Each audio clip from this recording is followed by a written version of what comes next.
Hello and welcome to the Aegis Week 3 best of 3 here between two wonderful teams. I am Alsyke here with my co-caster. Please introduce yourself. Hello, I am Turk. So this is great. We're moving into week 3 here. I'm looking forward to this. Now, seems like this season's already speeding up really quickly, just as last split did as well. So we'll see exactly how things go for tonight. We got a good matchup here, I think, here tonight. There, Alsyke. I'm going to be honest with you. We got Iridescent Supernova sitting at 2-0 right now, and final boss Wooper. Now they're 0-2. However, they have gone the distance in both of these last series here. So something to take quick note of. They're definitely not willing to go down without a fight. So we'll have to see how that goes.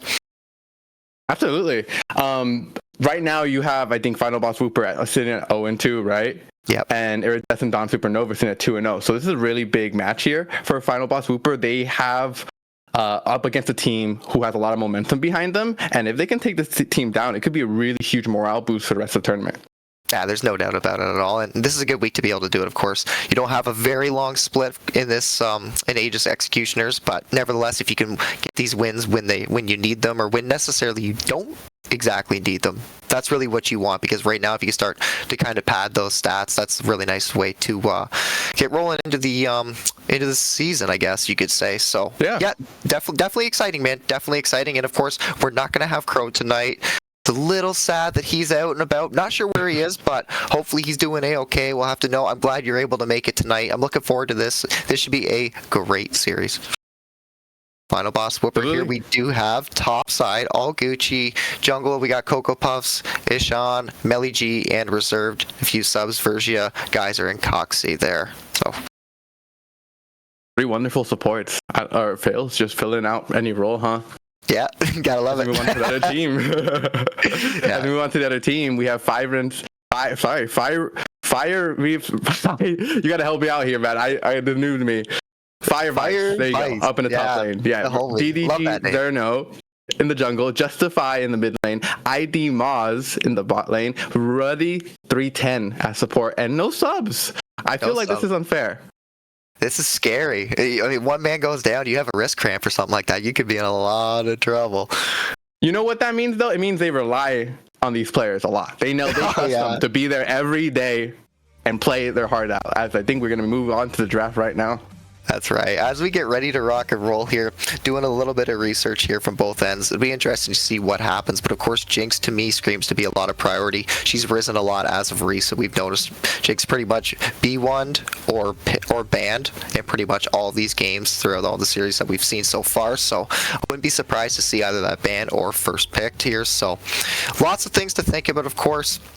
Moving forwards here, FBW and IDS. FBW is on the blue side. So IDS, we'll have to see exactly what they're able to do with their counter picks at R3 and R5. Coming very clutch if you have the right champion pools to pull it off. And from what I can tell right now, looking at my spreadsheet, they most certainly have.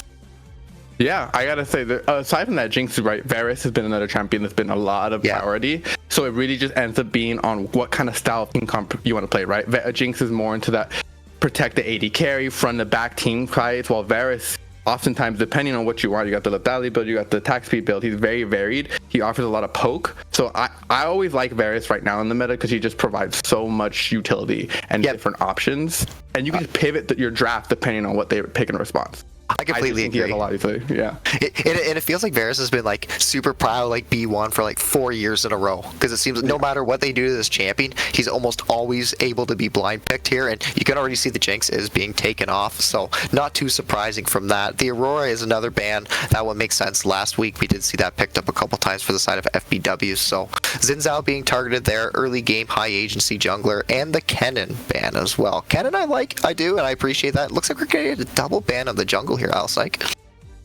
Yeah, double ban on the jungle is very interesting. It makes me think that they're worried about a pick, and as we can see here, Amumu ends up being the first pick here, can be shifted towards the support position as well, although we haven't seen that as of late. But this makes a lot of sense with the 2 jungle bans. Wukong sends out 2 characters that you hate to play against as Mumu in the early stages of the game. Really easy to invade that jungle, hard to win those fights. You really need the support of your team and support. So I think it's smart to ban those if you're going to be first picking a champion like a Mumu. Yeah, I agree with that too, right? And if you're going to pick that Amumu, it does leave open something like the Silas if IDS does want to be able to answer that. Of course, you probably don't want to index into that champion too early on, but with that Amumu being picked up, that high priority screams team fight to me. So I like to see this response here. It's pretty safe and sound jungle too. I shouldn't even say just jungle at this point. It is a 3-way flex, so it can be going top, it can be going support, so pretty solid overall, but you have that option, you have that luxury of being able to choose where you want to put that Maokai in for now. Maybe they don't quite know either, and that's the good thing about it. So we are going to see the Xayah as well, really that anti-dive style ADC, but definitely has that short range, so we'll see how FBW responds.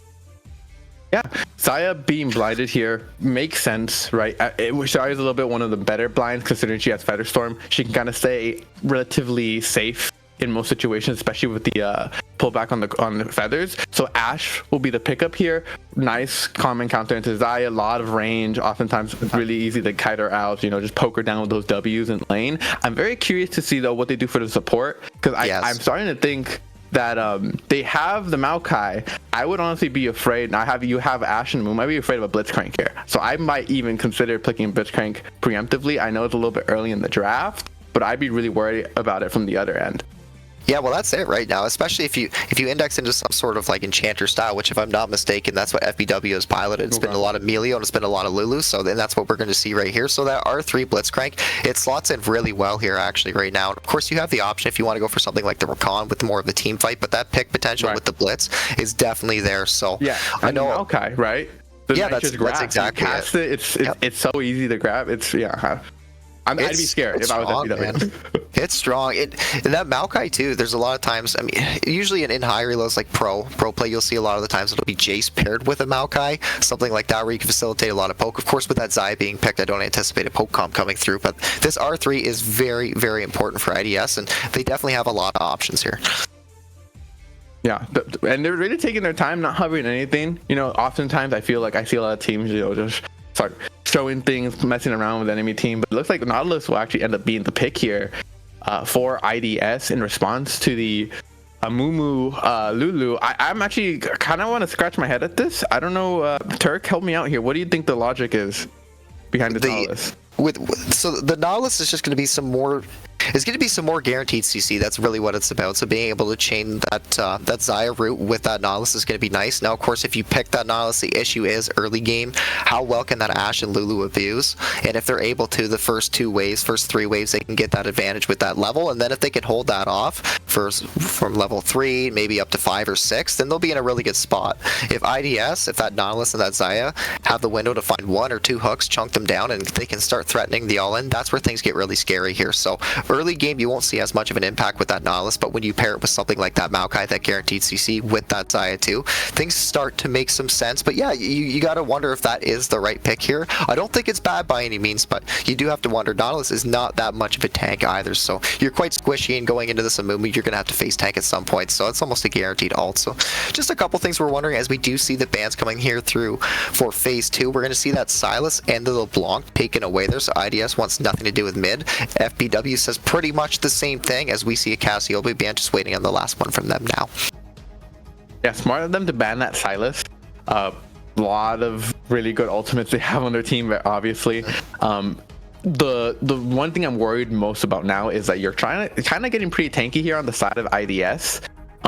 Things like a Galio or like a Swain or something that's an AP bruiser, just bruisers in general, would slot in really well here, because that Nautilus, it combined with the Moon, I feel it's going to be so hard to get onto this Lulu Ashe.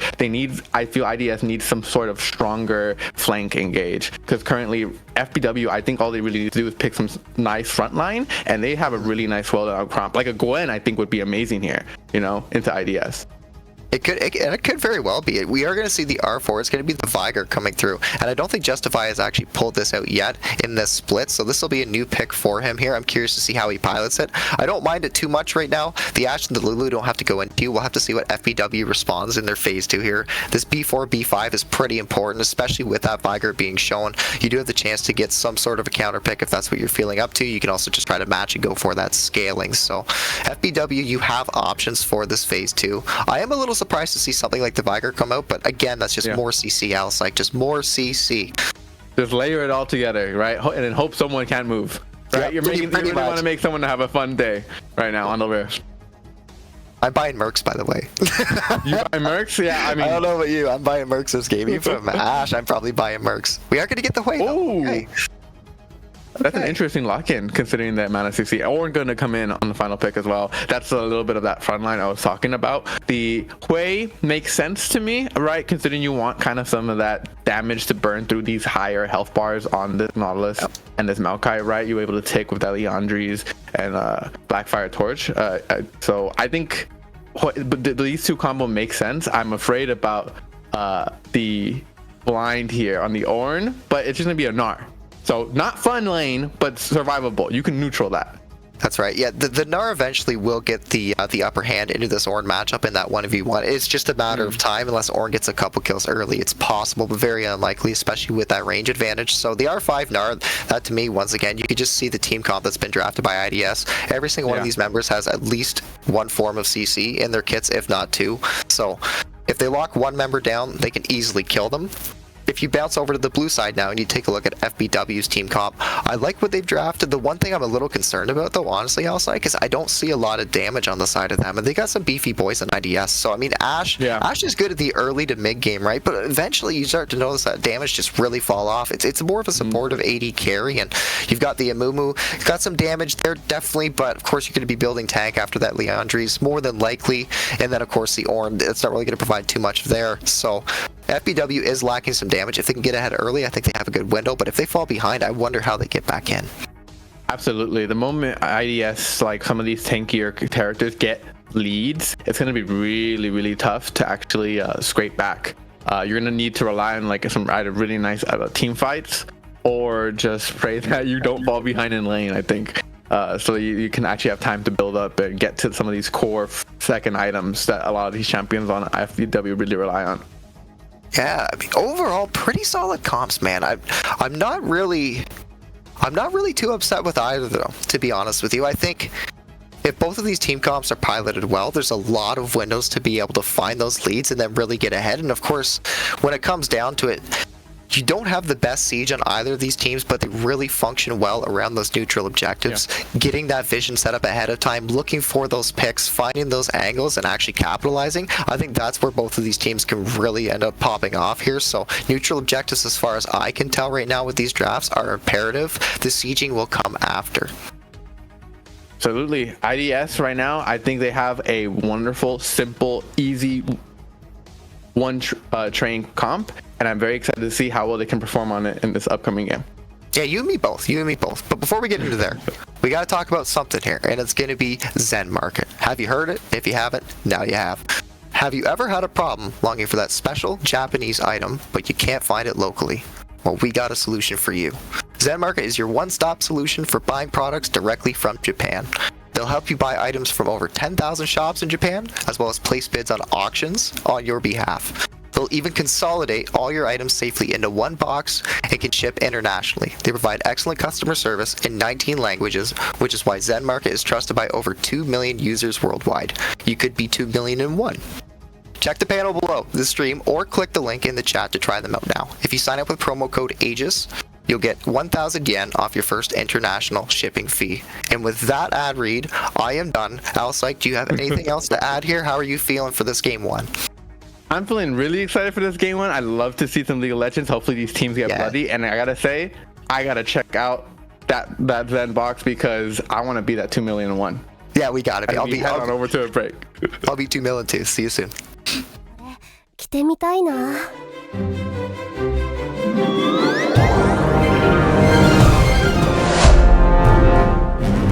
ここだ。って衣装の数がこんなに？迷っちゃいました？ウィッグをお探しです。リボンの種類が豊富なんですよ。見ます？鎧はいかがですか？空のことを助けなあかんのに。待って。いろいろ教えてくれるのは嬉しいけど、大事なのは空。このキャラのアニメ版の衣装が欲しいんだ。サイズはこれ。ウィッグは大丈夫。うん。あ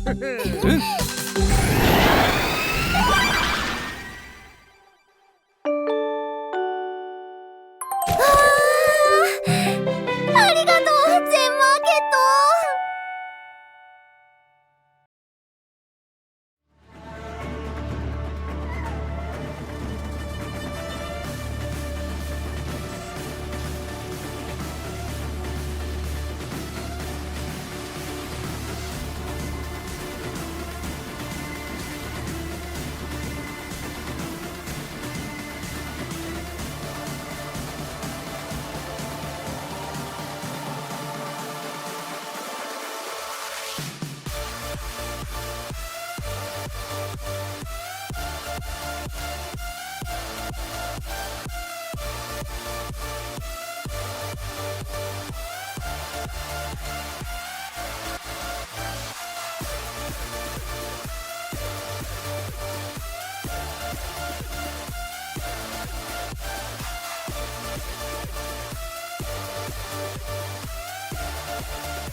Hello and welcome to week 3 of the Aegis Executioners League. Welcome to the Rift. Once again, I am outside here with my good buddy. How we doing? I'm doing good, man. I'm doing good. Here we got some level 1 shenanigans already starting here. Looks like they're playing for a lot of priority in this bot side here, just double checking, making sure that they cross their T's, dot their I's. They're gonna move in here, and honestly, I'm feeling a little bit worried here for Melly G. Yeah, Roddy's walking up, and Melly's not the flash. There will be able to escape from the hook narrowly, but that's good. That's a good way to start out the game with your IDS. That's great, and we'll see exactly what Rhino decides to do, whether he actually just heads up towards that top side, starts to look to clear down, but of course we can see that deep ward being placed in that top side quadrant of IDS, so he's going to be spotted if he chooses to do that. Looks like he's still hovering just around the spot side, so more than likely just doing those 3 camps there and pathing top. Does have an option, though, to look for that 3 camp bot. Yeah, it's going to be interesting what the decision is here. I expect that Melee G and Reserve are probably going to be pushed in these first few waves. So you see that DDG on the Maokai wants to path upwards. This will, I think, give Coco a window to gank after red. If he wants to go pretty soon, even, like, I could see him skipping even Quags and Raptors and just doing, you know, buff to buff, or just doing Wolves going buff and then ganking bot here, depending on how things go. You know what I do like though, honestly? I like the ward placement here from FBW already early on. Even that one ward in his bot side quadrant covering that red buff. I think the little things like that make the biggest of differences, right? So right now we're trying to track as much as we can Rhino, and of course we haven't seen him on that top side ward, so we can assume right now that he is in that bot side quadrant. The ward should probably expire, unfortunately, before he gets there, but I like the idea of this. You're trying to cover as many of your bases as you can, as we see a bit of a trade there happening topside. Fire's about down to half HP. Yeah, if these lanes just going to be just a regular amount of trading as you would expect. Gucci coming out kind of better here at the health totals on this top side of the map. As we see DDG Rhino opting to go first Wolves, then Gromp. He might be looking to help out his bot lane here based off that padding. I don't know if he was thought maybe a dive would happen, but he's waiting. Yeah, they're definitely setting something up right here. Now, this is going to slow his tempo down a lot. That's the one thing I'm a little concerned about. So if this gank works, it's great. Looks like he's going to have that angle on the Ashe too. We'll have to pay attention exactly what happens with this gank here. Yeah, as Rhino's going in, does have the twisting advance available. Gonna combo it with the hook from Ruddy. Able to get the CC. No flash on Melly as he will be burning down to that ignite. The flash from Moz. Can it confirm it? No! Gets killed by the tower as Reserve with the heal will save his ADC, and that went horribly for IDS. So surprised, honestly, that went as bad as what it did, but that's a heal burn, that's a barrier burn, and that Lulu shield came in clutch there towards the end, and that definitely kept Melly alive, and you could tell it caught IDS off guard, and they have a lot of CC, they just don't quite have the damage yet. Moz being level 2 definitely was the deal breaker there, and that's a little bit unfortunate. I mean, Moz even burned his flash in that process, Alsake. Yeah, I'm sorry, but I gotta say, that was completely on IDS there. I think that was a kill. Unfortunately, Moz just flashed a little bit too far forward and got into the turret range, right? If he hadn't done that, that was for sure a kill and he would have lived. So it's just one of those minor mistakes that just changes everything. And I mean, of course, that damage from that turret early on after all of those changes, sometimes you forget.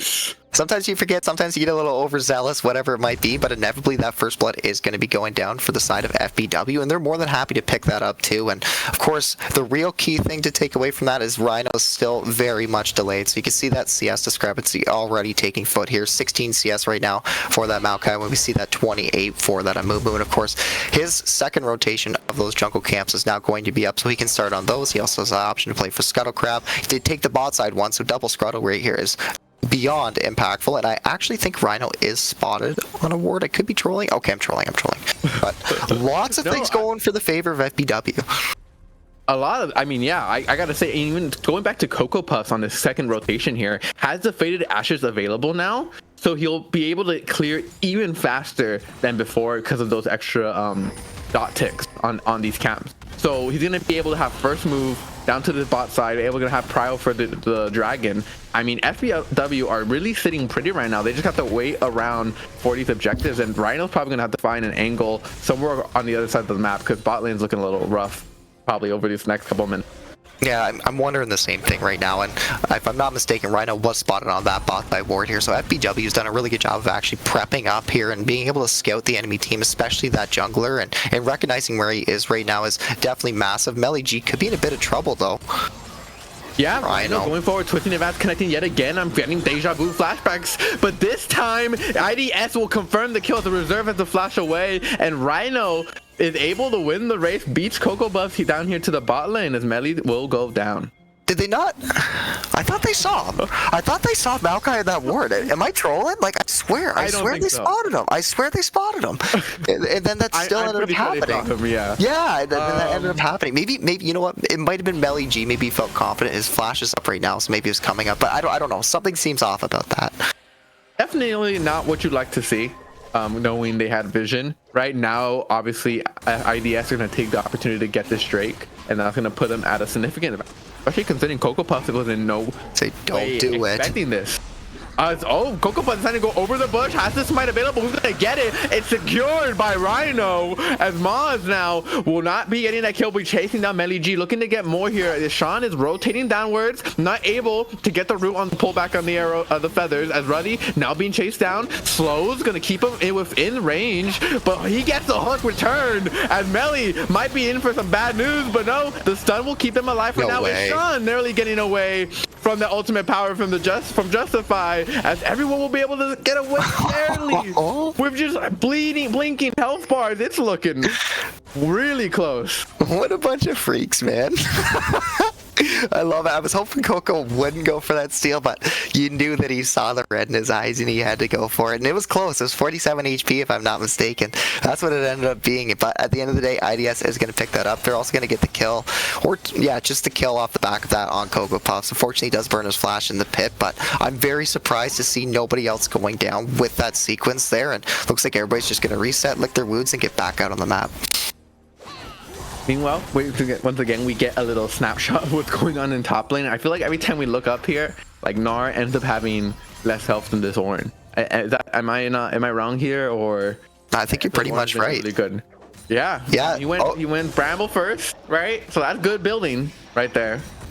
I mean, Gucci's just playing this lane really well here, and yeah, in that early game when you wouldn't expect him to be able to get that much of an edge, he did a really good job. His spacing seems really good here, and Fire's definitely been put on the back foot. I like to see what Coco Puffs is doing here, but unfortunately, there's a couple more members of IDS. That's a big cooldown gets used by Fire, and he just gets dusted. Coco Puffs now gonna be the one who has to get away. Nice buffer on that searing charge by Gucci to get away. Ruddy 310 not gonna be able to land that hook because they will push in this wave and try and get what they can out of this failed counter gank.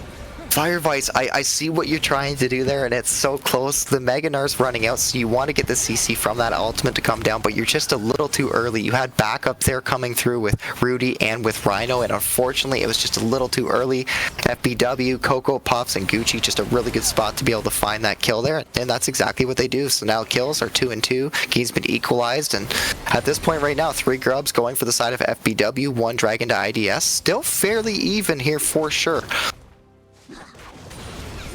All in all, the gold leads haven't escaped like too far of a range. They've in general stayed within 1k of each other, so both these teams definitely not really shouldn't feel like they're losing out too much. Right now, if anything, IDS, despite some misplays here and there, should feel pretty good about their position in this game, considering the scaling potential they have from the Xayah and Veigar. For sure. And of course, right now is a bit of that lull state in this game where we're just really waiting for those neutrals to come up. We got 2 minutes on that Dragon right around the same timer. Probably about minute and 10 on those grubs. Oh, actually, I'm not sure when the grubs were taken, to be honest with you. I'm trying to think of the exact timer. Those were taken. It's probably up in about 2.5 minutes would be my guess on that. It's probably somewhere around there. But of course, those neutrals really deciding what you want to contest for. Those dragons tend to favor teams that focus a lot on team fighting. So IDS is more than happy to pick that up. And FBW, you don't have a ton of siege. You don't really have a split pusher. So the grubs, they have some value. Don't get me wrong, but not as much there. I expect both of these teams to really be playing for those dragons. Absolutely, and now that Rhino has access to 6 and has access to the ultimate, I would like to see him position himself in a position where he can use it to get a kill here on his bot lane Ashe, because Ashe still has a little bit until that flash comes back up from cooldown. So there's a window here where if Rhino's in the right position. Oh, as I say that, it looks like Melly is in the right position as the crystal arrow does come out ready. Has to flash away to get the hook onto the terrain, trying to get away. The slows though will keep within range of Coco Puffs, who gets the curse of the sad money connected. But now the Two Nature's Grasp trying to connect. Coco Puffs able to get away as the Gigantify by reserve will keep away that Maokai just long enough for Coco Puffs to get out of there. And that's a really good gank. At the end of the day, it's nothing but patience there. More trading towards top. Why am I not surprised, Alpsyke? Yeah, Fire's gonna have to be really careful here. Has to dodge this ram horn. Will be able to flash away from it. As now Gucci's gonna be the one on the back foot. Does hit the Searing boulder there, but Fire will be just backing away as they go back to a more neutral state. Yeah, so much action in this top side. And man, the island, yeah, it's there for sure. You could tell, like, we've seen one gank towards the top side, but the rest of the time it's pretty much been Gucci and Fire just auto-attacking, trying to get as much damage on each other as you can. And bit by bit, you can see Gucci whittling away here and having burnt Fire's flash. Of course, a window for a gank like this right here is more than there. As Coco, his flash just now is misses the first bandage toss. One more in store. Fire cannot dodge it. As Gucci gonna try and hit the Searing charge onto the knockup, will not be able to do so as Coco Puffs nearly gets away there. Yeah, the cross-dive, of course, is going to come through from IDS. They've done a good job at this point right now, stacking those dragons. 2 dragons sitting around that 12-minute mark. That's nice to see. They move towards mid, fishing for Hui. Yeah, Hui could have hooked there, Ruddy, but no, you know, he just lets him walk away. Doesn't want to potentially any bad situations. The Cocoa Puffs now is in a bad situation of his own. Uses advantage to get over to the Grom. The CC from Justify will keep him cornered as he does get eliminated, and these scrubs should be handedly going over to IDS as no contest from this Ornn will be able to do anything. Meanwhile, on the bot side, looks like G Reserve just have to make the best out of a bad situation. That's right. IDS, just a really good response, being able to net yourself that dragon and a couple of Void Grubs for the exit there is fantastic. So that's a really good sequence from them here, and G and Reserved are doing exactly what they should be doing here. Of course, if you're not going to send that Lulu towards that top side to try to match, you want to zone off Maz as much as you can from that XP and from that gold, and looks like they're doing that. He's doing a good job as well, Maz himself, just being able to absorb that pressure as we do see Rudy back in that bot lane, and once again, more trading top.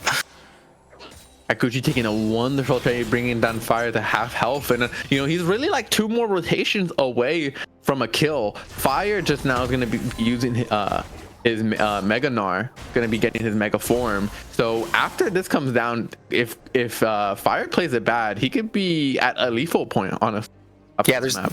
100%, there's no question about it. Right now, when you have that Ornn R and you're ready to rock and roll, Fire needs to be very careful, and I'm glad you pointed that out there. Of course, it really is patience. It's nothing but timing right now. If you can wait out this Mega Gnar, that's your angle for Gucci to be able to find those plays. But of course, both these top laners may just want to farm up themselves as well. No TPs available crucially for them, so they won't be able to impact any next fight unless it's towards that mid or top side. But I expect a lot more of this to continue through, and it's a lot of these mind games here. Who can get the better of the opponent, especially when you're in this island style where nobody's really going to come and visit you anytime soon.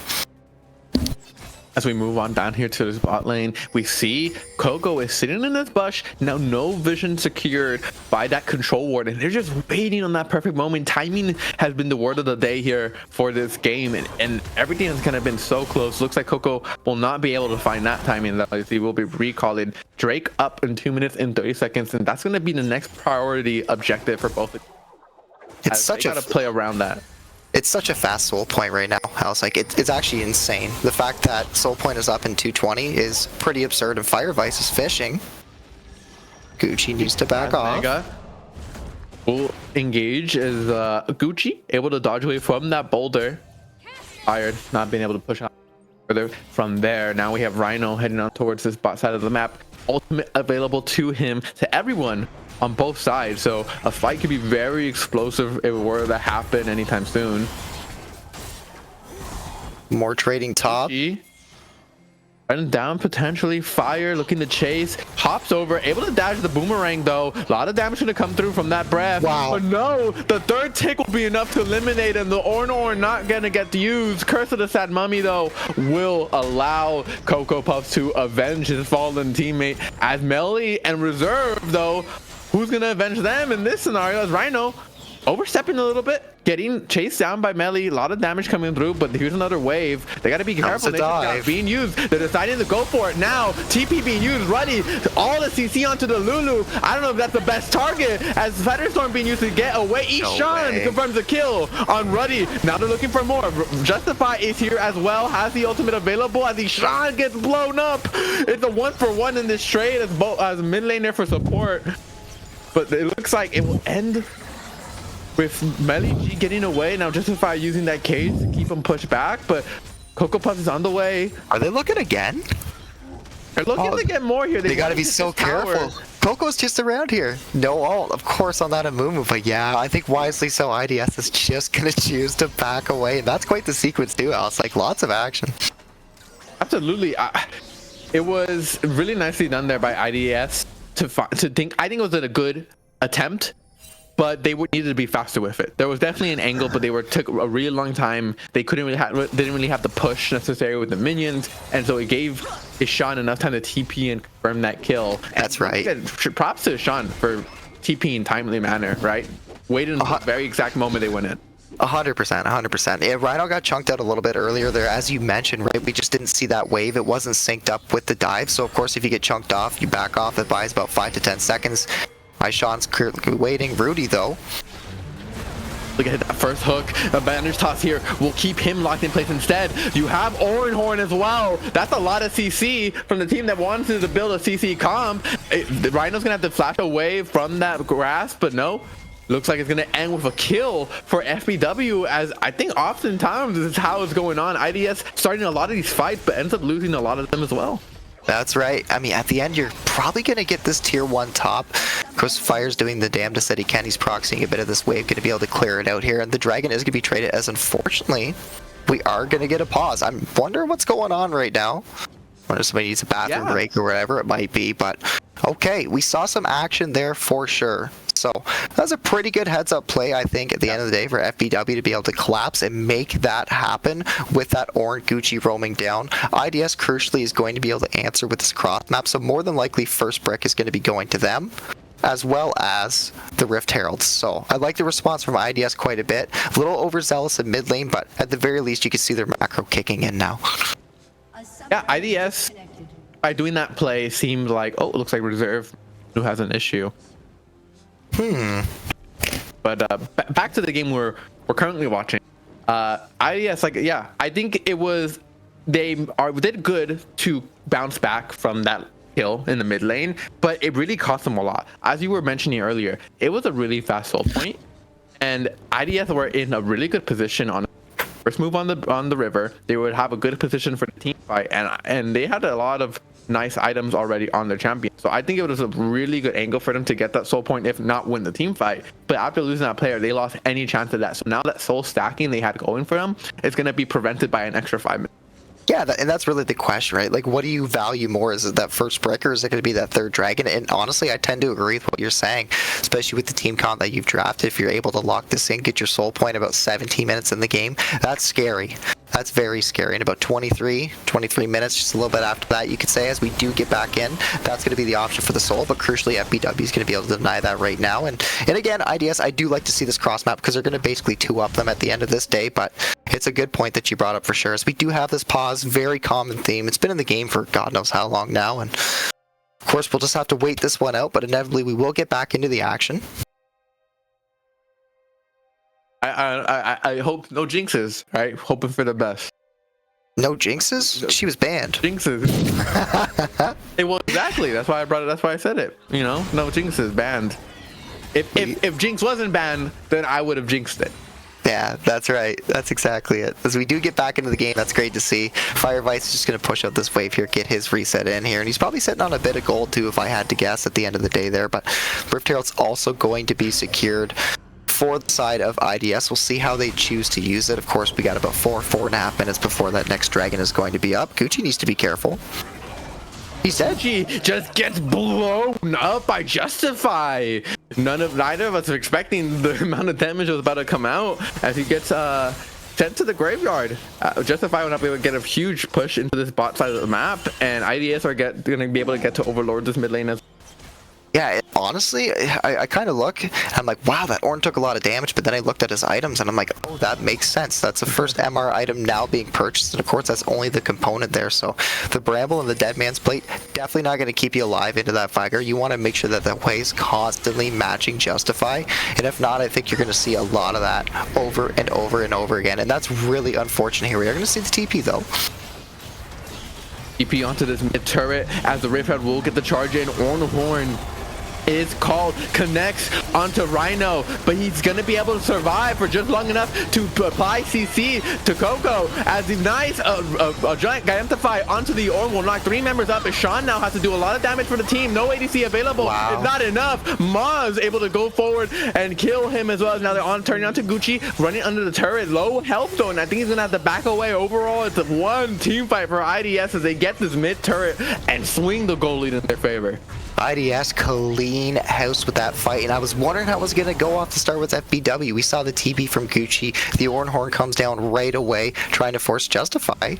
being a little cheeky here. Just needs a little bit of extra gold would be my guess for at least a couple components there. But a really good executed team fight from IDS there, and it's really off the back of that hook that Rudy landed onto Melly G, the Ash. Being able to chain CC, burn that member down is huge. And of course we saw Ishan rotate, and we almost saw the turnaround from FBW with that wave damage, but it wasn't enough. Fire Vice got into the back line, landed a beautiful ult, chain CC'd them, and then Moz followed up with his, and before you knew it, all the members basically got wiped off there, and that tier 1 is going to go down. The victors claim their spoils. Yeah, and I gotta give props to IDS, you know, for as many fights as they started, right? I did say earlier that I feel like they lost a couple, as right now, I don't think they plan on losing this one. Gucci gonna be able to buffer all that CC perfectly to get away from there. As I get back to my point, IDS has been doing a wonderful job of just playing these team fights well, even in ones where they seem like they're in a losing position. They've been able to turn it back around, and so that's got to be definitely part of the reason why they're sitting in the 2-0 score line here. As Fire Vice getting chased out by 4 members on the top side of the map, trying to get away. The slow from the Ash will slow him down, but not enough for the bandage toss to connect. Ishan now going to be chasing away, but I think that jump will keep getting in the clear as Arakan on the bottom side of the map will be taken by IDS. FBW get nothing for it. Both top laners survive, but IDS wins once again here. You actually see them moving very quickly towards the spot side. I don't know if FBW recognizes the threat of this or not, but this tier 1 could go down, but they're still so down in tempo right now. You can see the 5 members hovering towards that bot side of IDS, zoning off the Ornn. The Ornn horn's being burned just to clear the wave. As Gucci flashes on over the baby cage, able to walk back in towards the turret, but it's just nothing he can do. He has no damage. There's 5 members here, as Moz now taking 2 tower shots, so accidentally will have to be forced to back away from this turret, but they get 1 turret and a kill in exchange for 2 on the top side of the map. Yeah, we're going to see 2 turrets going down here for the side of FBW. That's a good answer, that tier 1 and that tier 2. That's a bit of standing gold that you're able to get. Of course, you're only 2k down in the gold lead right now, but this is not your main objective. Now it's 40 seconds till this dragon. You need to get your backs off, and you can see Fire. He's trying to stall as much as he can, be a nuisance when he can, and of course these 2 members were spotted on that ward and try, so this slow chase from Fire can come down. All the priority can be set up on that bot side for IDS, and they're definitely ahead right now in their tempo. Lee G and Cocoa Puff's arrow able to get away from that Marth that was trying to chase down. He will check that bush though, as the boomerang does connect, but no, it looks like they're going to be able to turn it back around on him. False life or not, IDS Gnar, that is just a Gnar at the end of the day. Not much defensive items, so they just kind of remember that, and they decide, all right, you're weak, we don't really have to be scared of you. Yeah, that's a good death too. You still have the teleport to be able to answer if you need to. The pings are coming down on that mid lane, so IDS definitely needs to answer. You can see Justify, he's moving right now, throws a cage out just to zone the enemy away. Of course, deny that wave as well. The next one is crashing here, so IDS can rotate up. FBW wisely so moving away, but we've got Fire on the flank. Hitting towards the top side of the Nature's Grasp being summoned, and they're looking to connect. Will actually land on Cocoa Puffs, who will be saved by his support. But look, meanwhile, all Gucci will have to be the sacrificial lamb. Not so Gucci anymore, as he does get taken down here. IDS look to push their lead. IDS just recognize that window. They pull trigger with the Maokai, and before you know it, another member's going to go down, and Gucci really is just left for the wolves there. This tier 2 is most certainly going down. Ishan getting a bit of damage in, but you just can't prevent this push here. IDS looking so poised right now here into this mid game. They don't get the turret, actually. Interesting. Yeah, able to clear away that wave where the turret does go down, and that is important, right? You do keep it standing for a little bit longer, keep that gold away from their pockets a little bit longer. And speaking of gold, IDS have been able to balloon to a 3k gold lead, still within the margins of what a team would consider okay, but considering the champions they have all just gold on, it's looking pretty scary. You have a 4-1 Zaya and a 5-0 Veigar with 10 stacks on a roll. Yeah. This is going to be really difficult to actually eliminate them in team fights. 100%, yeah. When you zoom out a little bit farther too, you really look at the team comp that FBW drafted, and excuse me, you just don't have a lot of damage to be able to do what you need to do into this IDS team right here. And of course, when you're on the back foot like this, it feels really bad. Justify does get hit. As a wonderful Crimson Arrow followed by the Curse of the Sad Mummy. Wow. Secured that kill on the Justified, and just as we were talking about how hard it would be, FBW make it look easy. They look to push forward here. And we should wave as they can't do much right now. We should know better by now. You know how many caster curses I've done in my career? I haven't casted for too long either. I've done a lot. Poor guy. Alright, it's part of the game. Alright, for as long as we cast it, we cast the curses. As right now they engage from IDS. They're looking to turn it around. 4v4 here. Oh, the wave was busy on another part of the map. Flash forward by Ruddy will not hit the hook, and it'll be to the detriment of his team. The unending despair, twisting despair will not confirm the kill into Ruddy. But yet again, another engage turned bad here for IDS.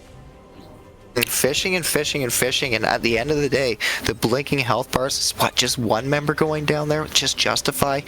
At the end of the day, we're going to see 2 dying for the side of FBW there, so pretty good response from both teams, honestly. That's just a very odd sequence to actually see that fight breaking out there, but of course it does. And both of these turrets in this mid lane, of course, is going to be the tier 2 for the side of FBW, still remain alive with very little HP. And again, so much right now at this point in the game becomes around this mid priority, right? If you're able to get mid priority, you can swing in, you can set up for those objectives, and it makes things so much easier for you. You can move as a unit, as a team, make sure you're safe, you cover all your bases with your wards, and that's where you can start to prep things up. And that's what we can already see Rudy starting to do on this top side. And this is a beautiful ward spotting Coco on this blue. Looks like he's smart too, though. He recognizes this and just clears this off. But crucially, he will be spotted right now with Dragon coming up in 1:30 L-Psych.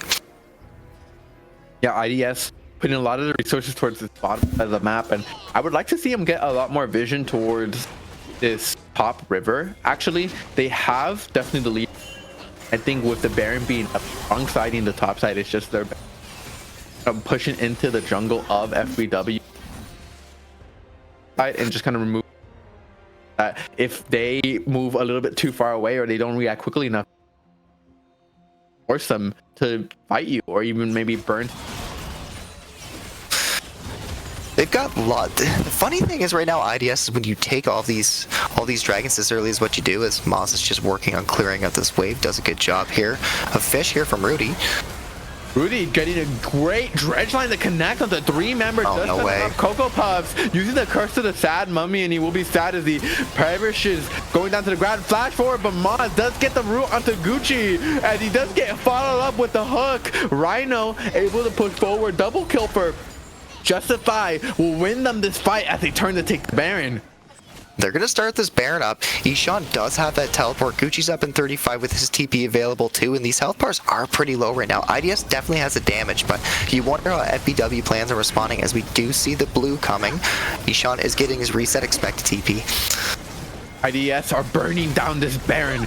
The health bar ticking by the way. There's no way that FBW can get in there to steal it, but maybe they can win the fight. But wonderful Gigantify by Reserve will keep his ADC alive. Melly now looking down the chase, able to get the port, but will not chase any further. Crystal Arrow couple of seconds away, as I think FBW might have let the opportunity slip by. I'm gonna be honest with you. I mean, Ishan dying off that, I did not expect. I agree with you. Maybe they could have gotten a bit more, but if they get this dragon, they're gonna slow down this soul for sure. We see that TP from Justify. They don't want to give this up without a fight. They have the portals, but I think they're too late here. As Justify with an incredible position, catching 3 in the baby cage, force to flash away though. Can anyone from IDS get in there in time to follow up? Fire in the Vice will able to get to Cocoa Puffs, able to slow him down. Nature's Grasp, how far will it go? Will it be able to connect with any members? Does onto Gucci, but that's not the one you want, as they will be able to get away. FBW make a heist and are able to stop the Soul from being IDS's for just 5 more minutes. It's kind of funny watching Rhino's ult and the Cocoa Puff's ult.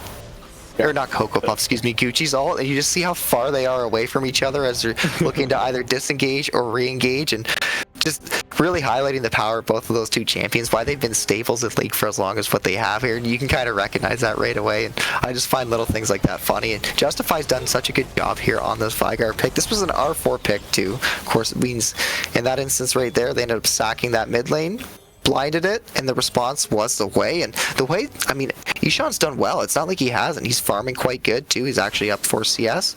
But of course, the impact that Justify has had on this champion is honestly stellar. No, Justify has just been able to make it work so nicely with. There's been a lot of scenarios where if it wasn't for Justify, a target would have been able to get away. So it works wonderful with his ultimate, right? Getting that execute damage onto the targets to get bursted by Mon, you know, right? Who do quite a bit of damage, you know, and Justify just ends up being that final last burst, which is why he has so many kills. And it's working great here for IDS. The problem on the side of FBW is that Ishan it takes a little bit too long for the damage to pull through. You know, it's slow ticking damage, and it's hard for them to lock anyone down for long enough to actually land all of it. Yeah, that's exactly it, right? It's just that lack of damage. That's what we were concerned about in the draft, and it's kind of starting to show why we were concerned here. And at this point, it makes it a little bit more difficult in the game, as we do see the Enchanted Crystal Arrow going wide. The Ornhorn, though. Oh, beautiful knockback. Rhino still, though, he's going to go down. Will it be enough? As the turret on the top side will go down. Ruddy looking to engage, maybe going a little bit too far. Wonderful pullback on the arrows from Mod. Will lock 3 up.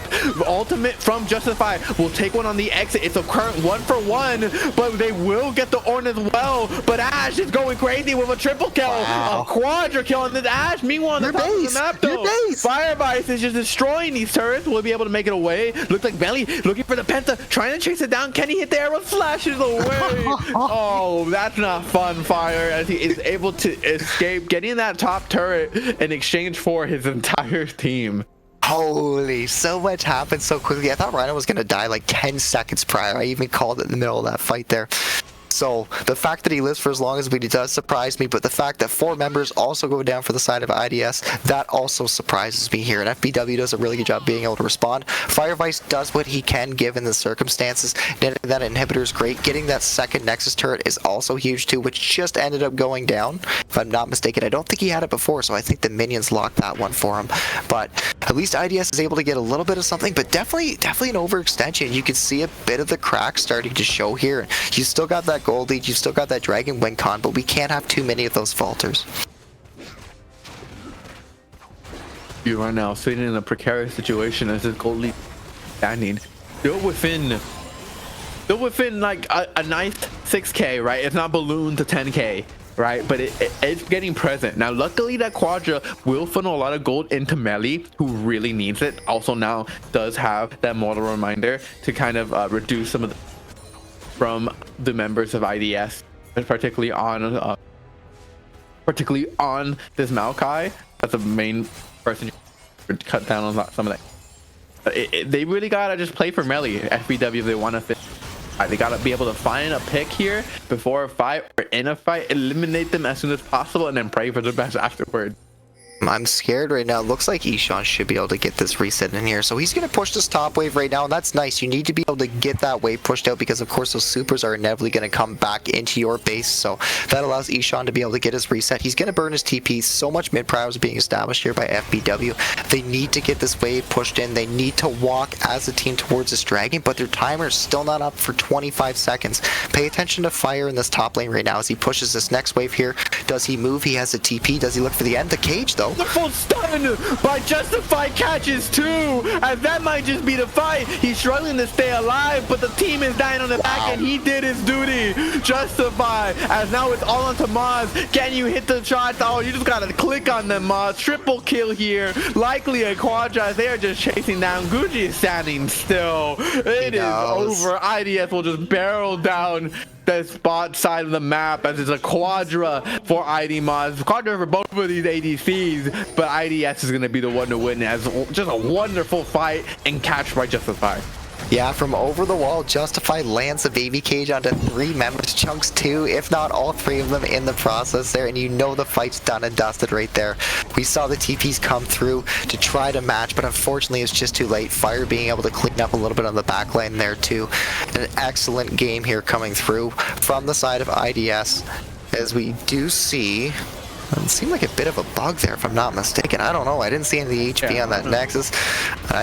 That's a little interesting there, but we are going to get the dub for IDS here. In game 1, there was a couple times it looked a little dicey. We were kind of wondering how it was going to end up working out for them, but at the end of the day, they seemed to pull through there. They were nice and clutch. Good, solid team fight at the end. Clean everybody up, end the game, and move on to number 2.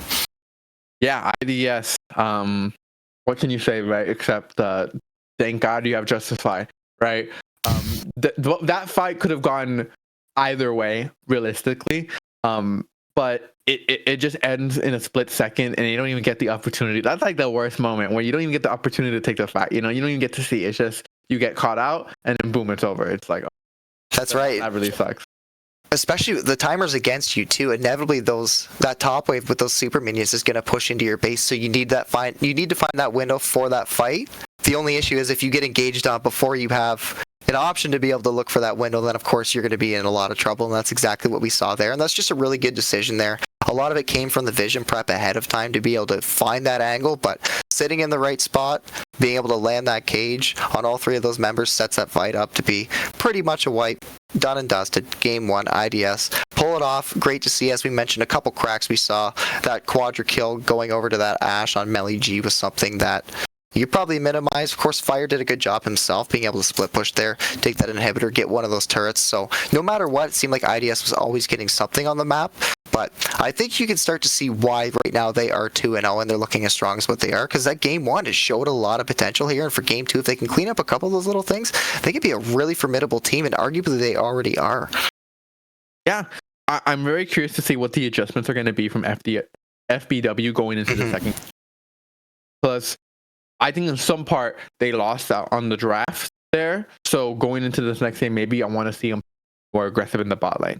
Kind of build a little bit early lead. But for right now, we're going to head on over to a break. So thank y'all for watching in the audience, and do not go anywhere because we will be right back. See you soon.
Don't fear what you don't know, 'cause we're far from certain fate. We'll make our final stand, lost in the dark. We've come so far, another step to rid the pain. Go and be counted till you're lost in, 'cause only nightmares break their flames. So stand upon these fallen lands and follow in our Father's plans. Yeah, until the end we will remain, and we'll hold on until the last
fellow armsmen, I ask you, will you follow me tonight to break their spine and reclaim what once was mine? Those cravens backstabbed me, deceived me. Never shall I tolerate their crimes again. Now let the hunt begin. Oh, 7,000 souls scared and daunted, such a tale of woe. Not too long ago, this village was a golden scene of hope. Call down the reckoning to bring back hope and peace. Restore our Gloria to live forever. Bring down the dark regime. I know how to unleash eternal power. Lead us to order. I am the light bringer.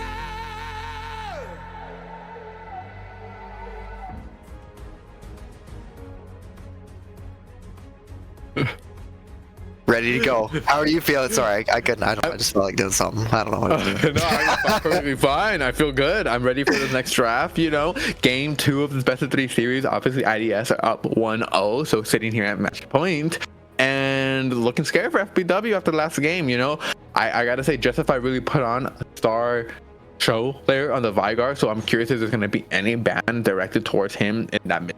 Right now, it seems like we're getting basically the same things though. Yeah, we Saya ban. That's right. We will see the Zaya ban coming through. little surprised about that, but I wouldn't say it's too bad. It makes a lot of sense. There are just some picks into it. Something like an Ezreal tends to do quite well. I thought the Ashe should be okay, but as the game progressed, you could just tell the Ashe damage wasn't there. In the early game, they weren't able to take a lot of advantage of it towards that bot side, so Xayah ban coming through, of course. Wonder really what now is going to be the main priority for FBW, because of course on game 2 they are still on the same side, so they wanted blue. Are they going to look to take that Amumu again? I'm not so sure, but they do have a lot of options right here. You and I have talked about it a bunch. We both think that Varus is like beyond super prio right now. It's a super safe pick, so maybe if they go for something like that, a more stock standard ADC first pick, but of course they have options. Oh yeah, for sure. I think that FBW here on this first pick, if you remember correctly, I think their last first pick was what was it? Amumu. So it was Amumu, yes, the first that's right. pick, right? Which we thought why they directed 2-ban towards the jungle. So I'm curious maybe if they want to pick first pick jungle again here. Obviously they could take away the Maokai. Wow, they do. Nocturne looks like it's going to be the hover here, and starting off with Nocturne is, I think, an interesting choice.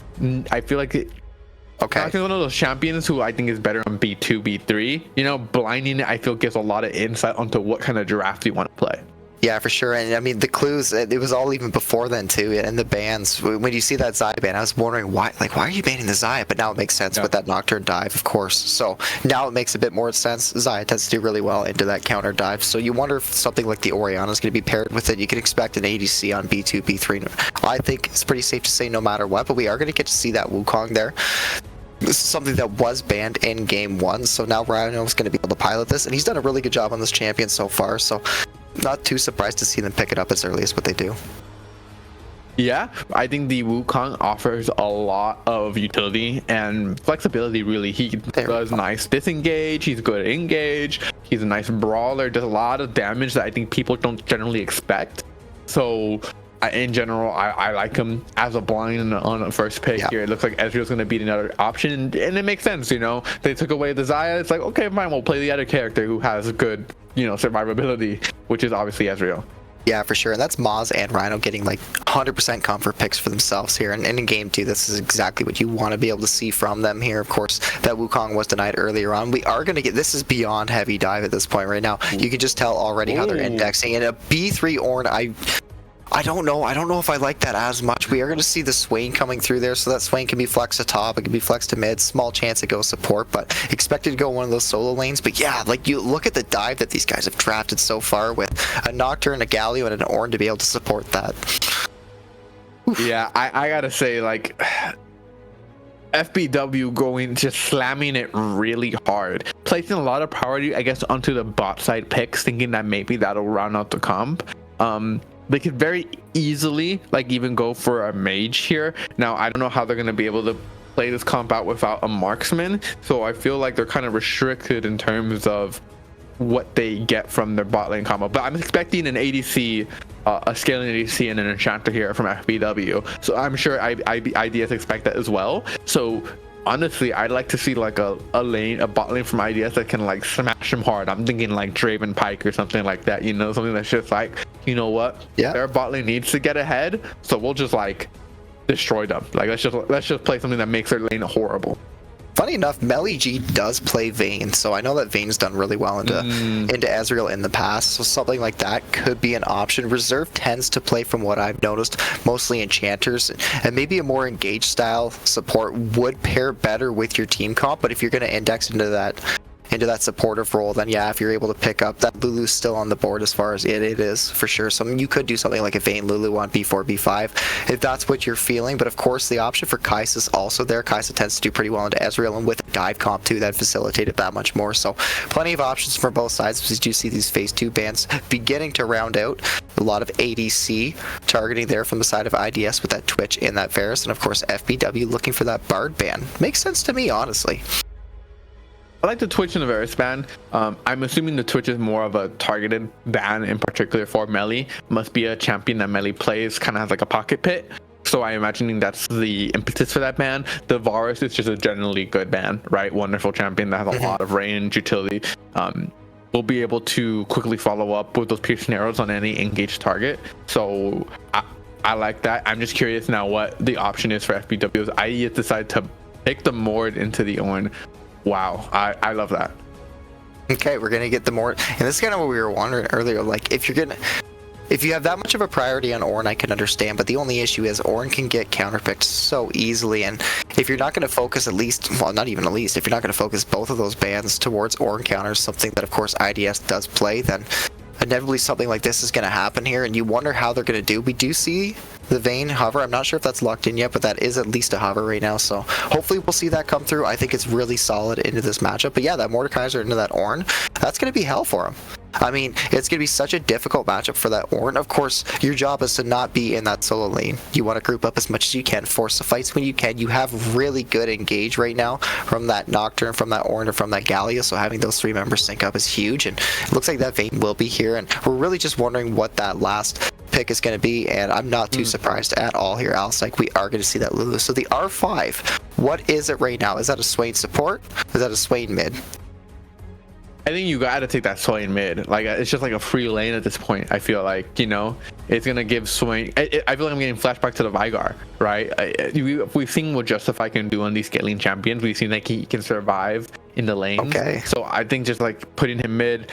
Then now we see the Karma as well. There you go. With Ezreal. So that's gonna be just, yeah. So then that's why it's gonna be going mid. That's where I think it should be in the game. You'll be able to get Roa scale up. The best position for him, and now the Karma pairing that in with the Ezreal means that it's going to be really hard to lock him down in these fights with the speed boost that Karma will be able to provide and the root and just all the disengage. So I gotta say, IDS, I gotta favor them again. I think it all boils down to whether Melly G can pilot this Vayne so well that they can just like win every fight based off micro. No, I agree with you. It's the fight is, or not even the fight, the game itself is going to be determined entirely on the Vayne, but how well can FBW's front line create space for that Vayne? That's really the question that I'm wondering, and if you off-kilter or you off-sync your engage with a Nocturne and with a Galio, something like that, I think a lot of problems can start to stem from it, and I tend to agree with you as well. I like IDS's team comp quite a bit more. They have quite a bit of AP with that Swain, that Mordekaiser, and that Karma, so they lack that AD damage from one of those solo lanes, but of course you've got that Ezreal and that Wukong to back you up in that instance right there. You have pretty easy guaranteed engage once you hit level 6 with that Cyclone, so it's going to take you some time to ramp up, but the IDS team comp really to me is more of like a stat checking team comp right now. Unless Vayne gets really ahead, FBW can have a really difficult time dealing with the team comp that IDS here has drafted. And just one more thing to add on to that too, that Ezreal Karma lane, that's something that I absolutely love, and a big reason why, especially with that Karma pick here, is because Vayne has very little, if none at all, wave clear. So yeah, that Ezreal himself doesn't have that much wave clear, but when you pair it with a Karma, you absolutely do. So now all of a sudden, IDS also has a stronger 2v2 bot lane, and as time progresses, yes, the Vayne's going to outscale, but a lot of agency is on the side of that Ezreal Karma early, and we'll see how they handle it. Absolutely. As we head on over to a little break right before the game starts. We'll see you very soon.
Hello and welcome to game 2 match point here for IDS on week 3.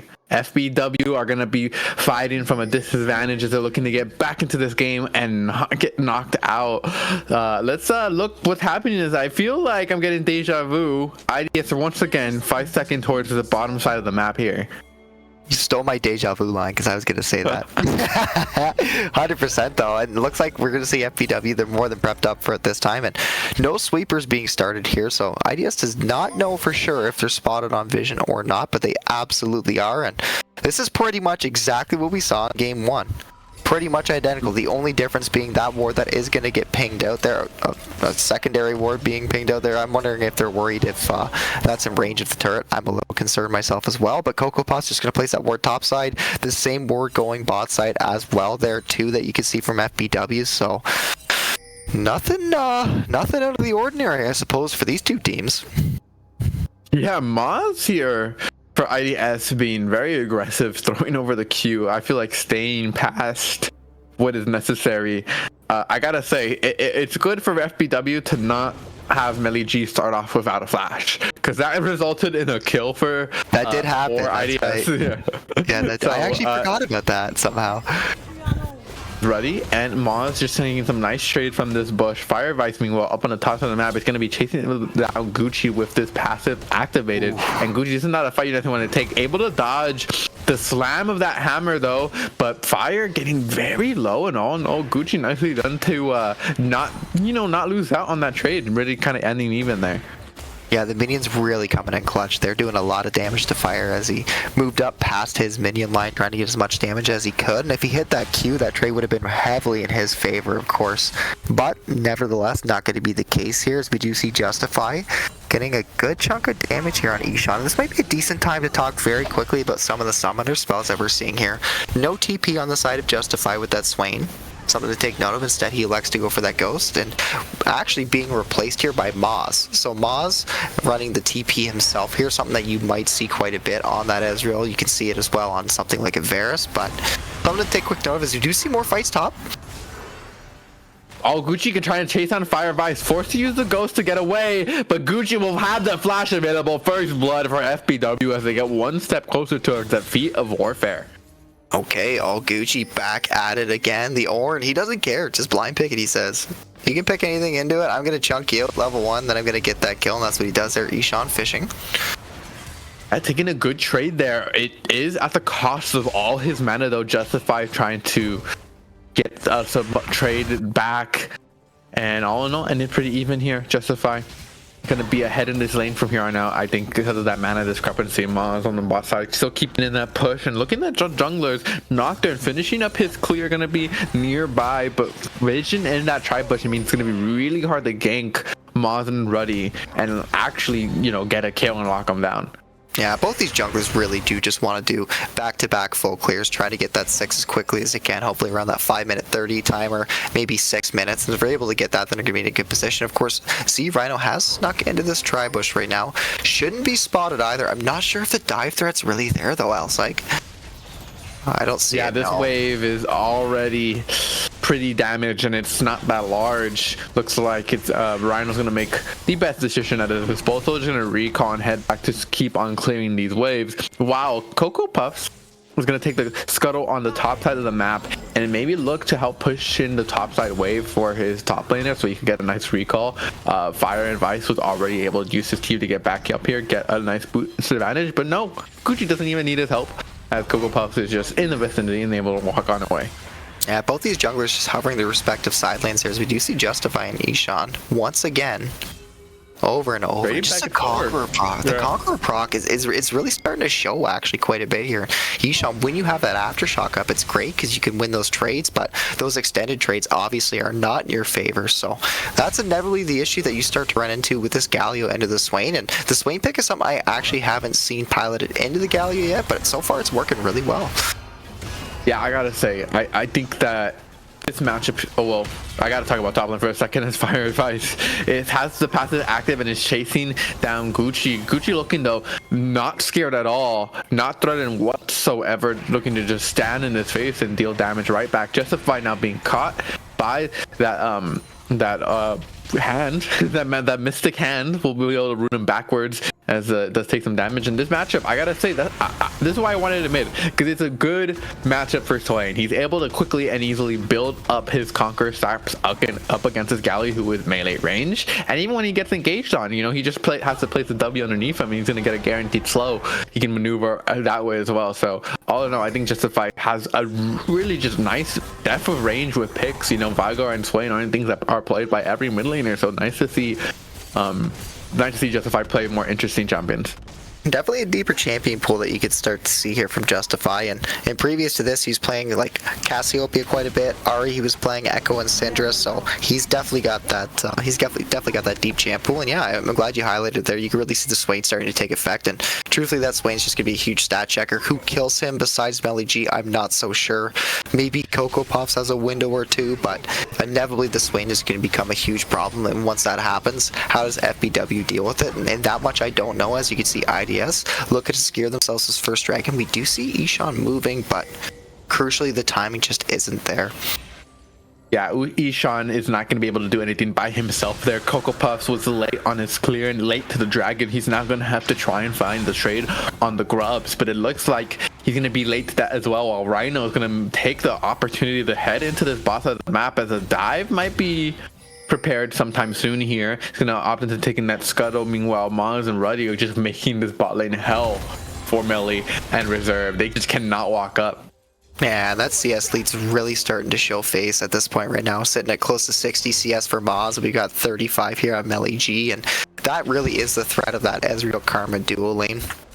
So much pressure can be applied, so much poke, everything else in between, and Rudy's doing just such a good job on this Karma to be able to do that. Obviously Moxus as well, and Melly G, just look at this. How do you react? And the truth is, you really don't. You just farm for now, you continue to scale up what you can, but you are starting to hemorrhage a little bit in this bot side already. Eating forward, getting some more damage done, as they're going to keep on battering this tower that already is able to get one plate, looking for one more. Obviously, they will be able to stay up until the 14-minute mark, but all in all, this is exactly what you want to see if you're an IDS fan. Yeah. Ruddy and Moz need to do their best to punish this Vayne Lulu combo here in the bot lane as much as possible, because eventually it's going to take a while, but eventually this Vayne will start to really hurt. As Firevice ulting Death Ram onto Gucci, now going to be burning him down with that passive. That's a massive shield, and I don't think Gucci has a requisite damage, but we on the other side of the map, Cocoa Puff looking to get a play done as well. Knows where the enemy jungler is. The ultimate by Galio will let him descend and connect onto Ruddy. Maz now going to try and make it away. Melg pops the ultimate, not going to be able to chase him down any further, but it's a kill for IDS, and somehow Gucci was able to live on the top side. Gucci survives. Crucially, he catches all this wave too, and FBW is able to answer on that bot play as well. And it's so crucial with those global ultimates that your first one works out, and two of them are burned. They're going to net themselves a kill, burn Moz Flash in the process there. So FBW definitely considering that worth, but you could start to see the issue that Gucci's running into here, and really both of these side laners now, because Ishan's going to have a difficult time dealing with that Swain as well, and you can see it bit by bit. This damage from this Mord is starting to stack up with that Conqueror once again that we see, and it doesn't get any easier from here, Alcyke. Oh no, it really does not. I think that FBW did a good job of finding an angle here in this early game, because they're not going to find many. Especially from here on out, I think IDS are going to be a lot more cautious. So I think FBW just need to make use of the fact that they were able to get some sort of gold lead here, and maybe try and put some more effort towards this bot side of the map, because Maz and Rudy have been pushed up for so much of this game. That's exactly what it is, and this is going to continue to happen on that bot side here, so being able to answer is massive. Exactly, look at this. So it's so sad to watch that, isn't it? Oh, fortunately you have the cannon. The cannon's going to take some turret shots, so you're not going to lose all the weight, but that's pretty tragic, man. I mean, I'm an ADC player, you know, so like I can imagine how Melly G must be feeling. Like he's got probably thinking like, man, I'm supposed to be the carry, and I feel like I'm just kind of being left at the wayside, you know. It's feeling pretty bad here for Melly G. I definitely feel like you would want to give him some more support here, even from like this Galio, maybe just some more frequent roams from the mid lane to the bot, you know. I mean, because nothing's going to happen in this mid lane, right? This Galio's never killing this Swain, so he's got to try and maybe find angles across the map. Otherwise, this Swain is just going to become more useful than him the longer the game goes on. Uh-oh. As well, it looks like it's gonna be IDS who find the angle. Melly G probably biting his lip and he goes down. Ahmad is gonna get his first kill of the game, and the first kill for IDS as they are able to get the one step closer to Feet of Warfare. FBW not yet getting to the critical 3 mark, and gotta say, a lot less bloodshed here overall in this game compared to the first.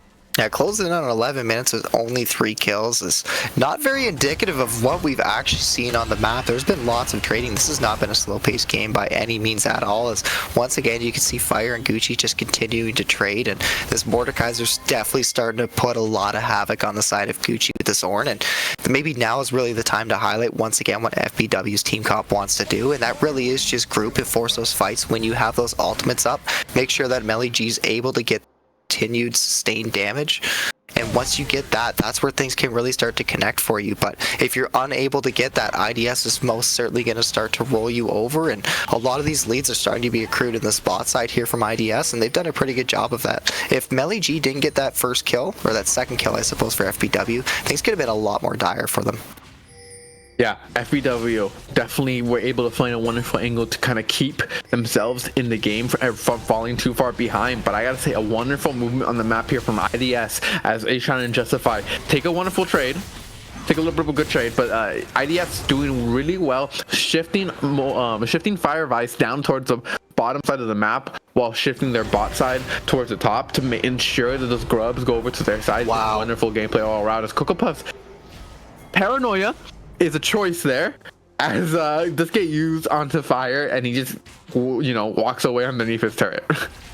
I mean, does he have to burn the ghost or anything? He just simply walks. Melly G gets some good damage here on Fire, but yeah, the first paranoia was good. The second one, not so much. So hopefully we can see the third and fourth ones really start to connect, because this Nocturne pick is great if you're able to get ahead, if you're able to outpace the enemy jungler. But right now the CS is dead even in that jungle, and you can see a little bit of the issues. Right, you're so ultimate centric with this FBW team comp that you have to be able to pull that trigger when those ultimates, when those timers are up, and really you want to sync them together. And if you can't, bad things can start to happen.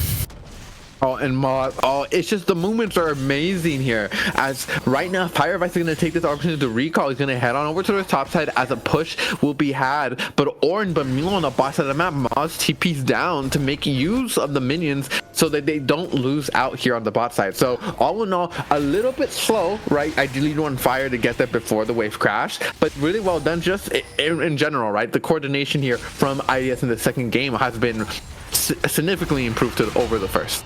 Yeah, for sure. And that rotation did secure them that second set of Void Grubs there. So that was definitely why they did that. And Fire Vice is still fishing here as he ult. Death Realm taken in by Gucci as he runs towards his turret in turret range, but Fire Vice is able to just be narrowly outside of it. A flash will keep him alive for just a bit longer. Is it enough? He's gonna get chased down and sent to the grave as Fire Vice is able to get a solo dolo here up on the top of the map, all in exchange for just his ghost. Fire Vice is going to miss a minion wave, maybe a minion wave and a half, but he's going to net that solo kill. He's going to get this next one pushed in, and that is a really good pacemaker here for IDS. As we can see, both junglers hovering in this bot side. Cocoa Puff's ult almost up. Crucially, Ishan's around the corner. Great condemned by Rhino. Is able to keep the Wukong away from the engage. Now has to use the ultimate to try and prevent them, but no, it's gonna be Ishan using the ultimate to get down here to the bottom side of the map, as everyone on the bottom side of the map dies for IDS. Moss goes down, Reddy goes down, Rhino goes down, and Justify is left to pick up the scraps and get this wave, and a wonderful counter gank here from FBW. That's exactly what we want to see here, as this first brick's most certainly going down for Fire Vice. Does he go down too? He does. Goodbye. Okay, still worth it. That's a good death as far as I'm concerned. But IDS, they're going to get wiped up from that right there. And that's exactly what we wanted to see from FBW's team comp, right? That's both of their ultimates layered. That's Cocoa Puffs, that's Ishan. They burn those ults, they get those kills, and that was a huge flash taunt from Ishan to be able to lock down all three members, clean everybody up in the process there. And the TP's going to come through, but this turn's probably down here. Justify has the ult too. That Demon Flare is available will actually get used. No one on the bus side of the map will be able to respond to this, so it's just gonna be Justify in a one, and he's shot in a 1v1, but I think Justify wins that. The Conqueror proc just ticking, as he does have that Rylai Scepter. The slow will be permanent as his Sean is just getting kited. The damage is slow over time, but he is surely secured, as now the TP from Fire of Ice will make sure that the reinforcements of Cocoa Puff and Gucci will not chase any further. It ends in a draw, but that was scary for Ishan. And that much it does. A draw it is. And of course, at this point right now, both of these teams are going to be focusing on these neutrals. Fire needs to be a little careful, I think. Maybe not. The ultimate is up, so this is still a 1v1 nevertheless here. And oh, I almost wonder if he actually knew. I almost wonder if he actually knew and tried to bait. It almost seemed like he did based off his pathing there. As we see more trading again. Wow. That champion is just a stat stick. Let's be real here. There's more 100%. It's just gonna be like, I'm just gonna have better stats than you know, and you gotta deal with that. Gonna be able to win it on that fight. Nicely timed. Battle's Breath will be able to prevent Gucci from getting too far into the range of that Mordekaiser. But yeah, as you were saying, it felt like he knew, or like he had a sneaking suspicion, you know, and yet he wasn't afraid to take that fight. But now, looking towards top side of the map, Paranoia used, engaging on Justified. Demon Flare not quite yet available, forced to use the Ghost, and I think Cocoa Puff might be engaging just a little bit too far. Wow. As a wonderful Rue connecting. Now, looks like they're going to try and go for the re-engage. Justified popping the Ghost yet again, as Demon Flare available, has Flash available, might want to connect onto Coco, and the Grand Entrance will provide a little bit of assistance with that Magic Shield, but it's not enough. Rhino gets one. Maz gets another. Justify gets the last. His Fire Advice is late to the party as they walk through that turret, but it's basically domination from IDS as they shift the gold lead in their favor after just one team fight. BW, they fish for the fight. They look for Justify with assuming, I believe, that his ultimate is down, but inevitably it comes back up. The cooldown's just so low, and as soon as FBW funnels into that choke, they just get collapsed on immediately. The True Shot Barrage goes through 3, if not 4 members in the process, and they're wiped off the back end from Justify being able to get into that backline, continuously proc that Rylai's, and yeah, IDS, they are looking pretty damn strong right now. They're going to be able to net that Rift Herald on top of the Dragon here. They're going to need to deal with mid. They do have a TP on Maz, but that was a really good sequence from them. It's really unfortunate too, because FBW were in a really great state here, right? They were up about 1k gold, right? They had a nice first move onto this objective, but then Cocoa Puffs, I see the angle with the Paranoia, but no one is able to get into range of his Justify and help him out, right? There's just no follow-up, there's no damage, so it's just him hitting on Justify, and he just goes a little bit too far. He's able to Justify's able to re-engage alongside the Wukong and the rest of his team, and they just end up losing it from there after losing too many resources. Yeah, without Ishan there, you really don't have that much CC to make sure you can lock those members down either. If Cocoa Puffs is just going into that backline, you better hope that somebody's really overextended, because otherwise they're going to be able to walk out and do exactly what they did in that fight right there. And IDS just did such a good job at being able to re-engage off that initial engage from FBW there, and that's really kind of the name of the game here for this game too, it seems like, for them. And they're definitely controlling the pace of this game here, at least to me it feels like it, even though the gold's quite even. Fire needs to be a little careful here with a few members hovering towards the spot side, but Reserve will be spotted. Fire's wisely going to back off. Yeah, Cocoa Puffs is nearby, so if any shenanigans were to happen in this bot lane, he could quickly respond. Same thing goes for the mid lane, if they were able to get this turret, and that will really open up the map here for IDS. So be able to walk freely in between the top side and mid side jungle, as long as they have vision. Justified now being engaged upon actually by Ishan, maybe not expecting the quick rotate from the rest of the team, as it looks like we have a 1v1 between Firevice and All Gucci trying to get away. Nice pullback from Firevice will keep him in that Rylai's range, chasing further. The large shield means a lot of extra health, but no, Gucci will be able to get away, as he is very, very tanky and has a lot of MR. Being on the top side of the map, looks like their attempted play there did not result in anything, so they're just going to reset, come back to the map, as his autocon is going to be spawning fairly soon. That's right, they rolled out a tier 1 turret, but inevitably, yes, they won't get much else besides a few deep wards there in the enemy topside quadrant, so that's nice to be able to see. But yeah, Firevice could be in a bit of trouble here though. Beautiful Ornhorn. Yeah, nice connect to the Ornhorn, and Melly G will be able to get that kill, putting them at a nice 4-2 scoreline.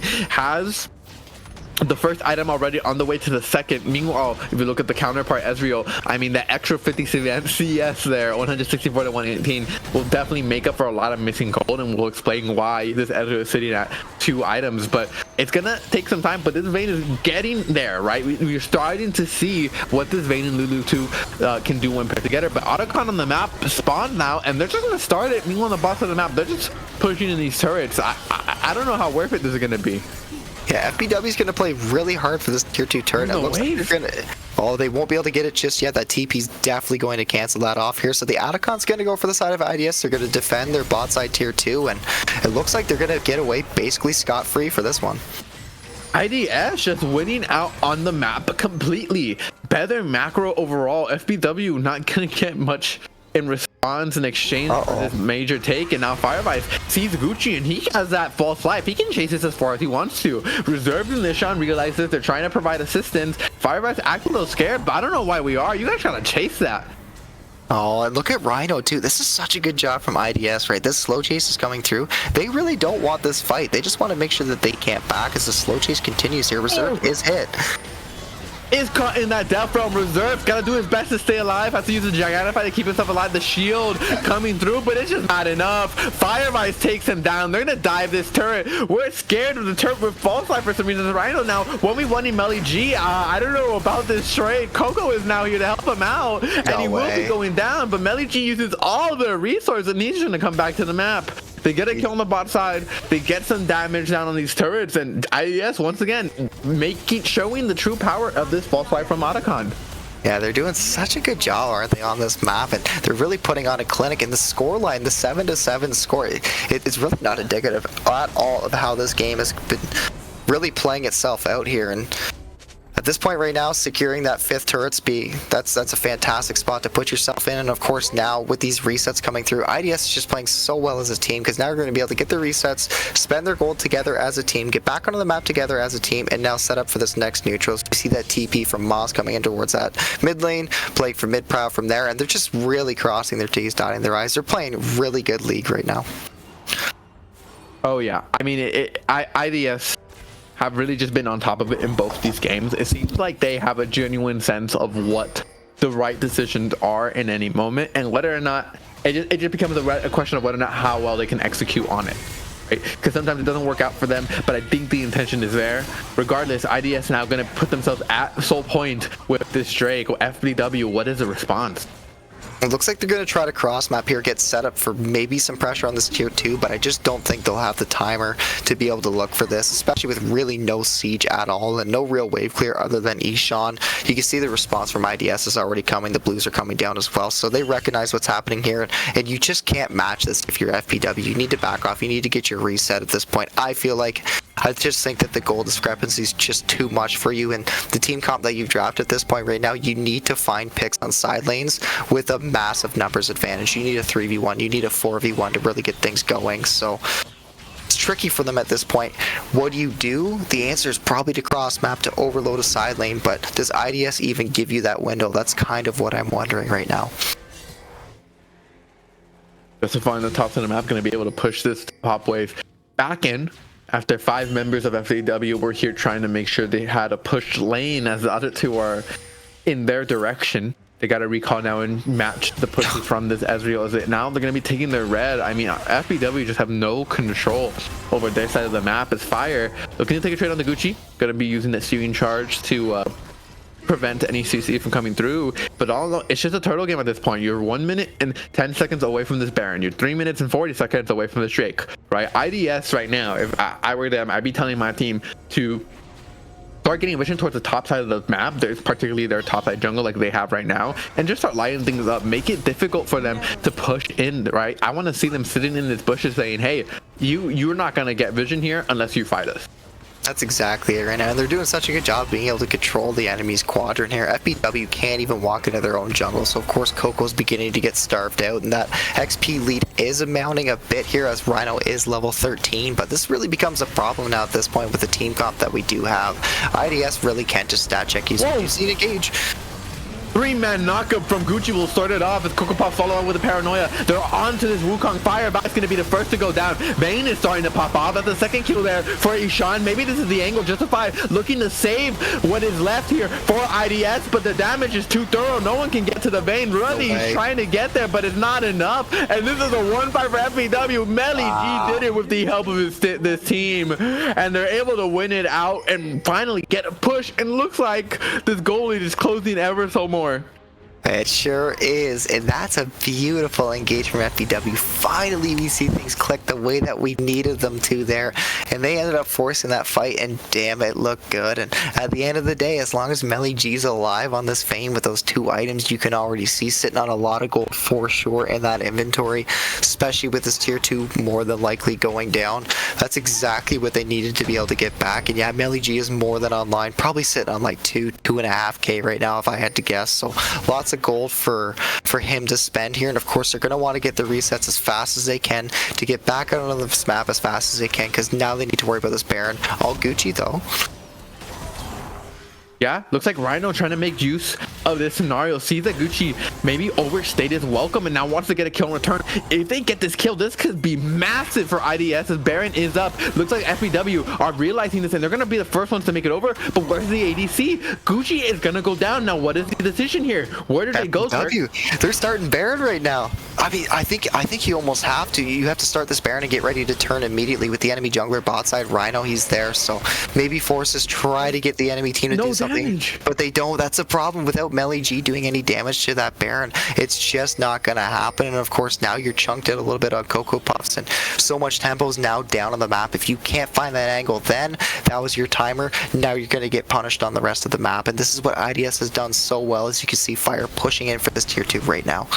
And IDS are just spoiled with choice, right? They can decide to keep on pushing this bot wave in, right? Fire Vice has the TP. IDS can start this Baron and force the TPs out of FBW and just decide to leave it, and then you just get Summoner Spell advantage, or they can commit for the fight because they'll have an advantageous position.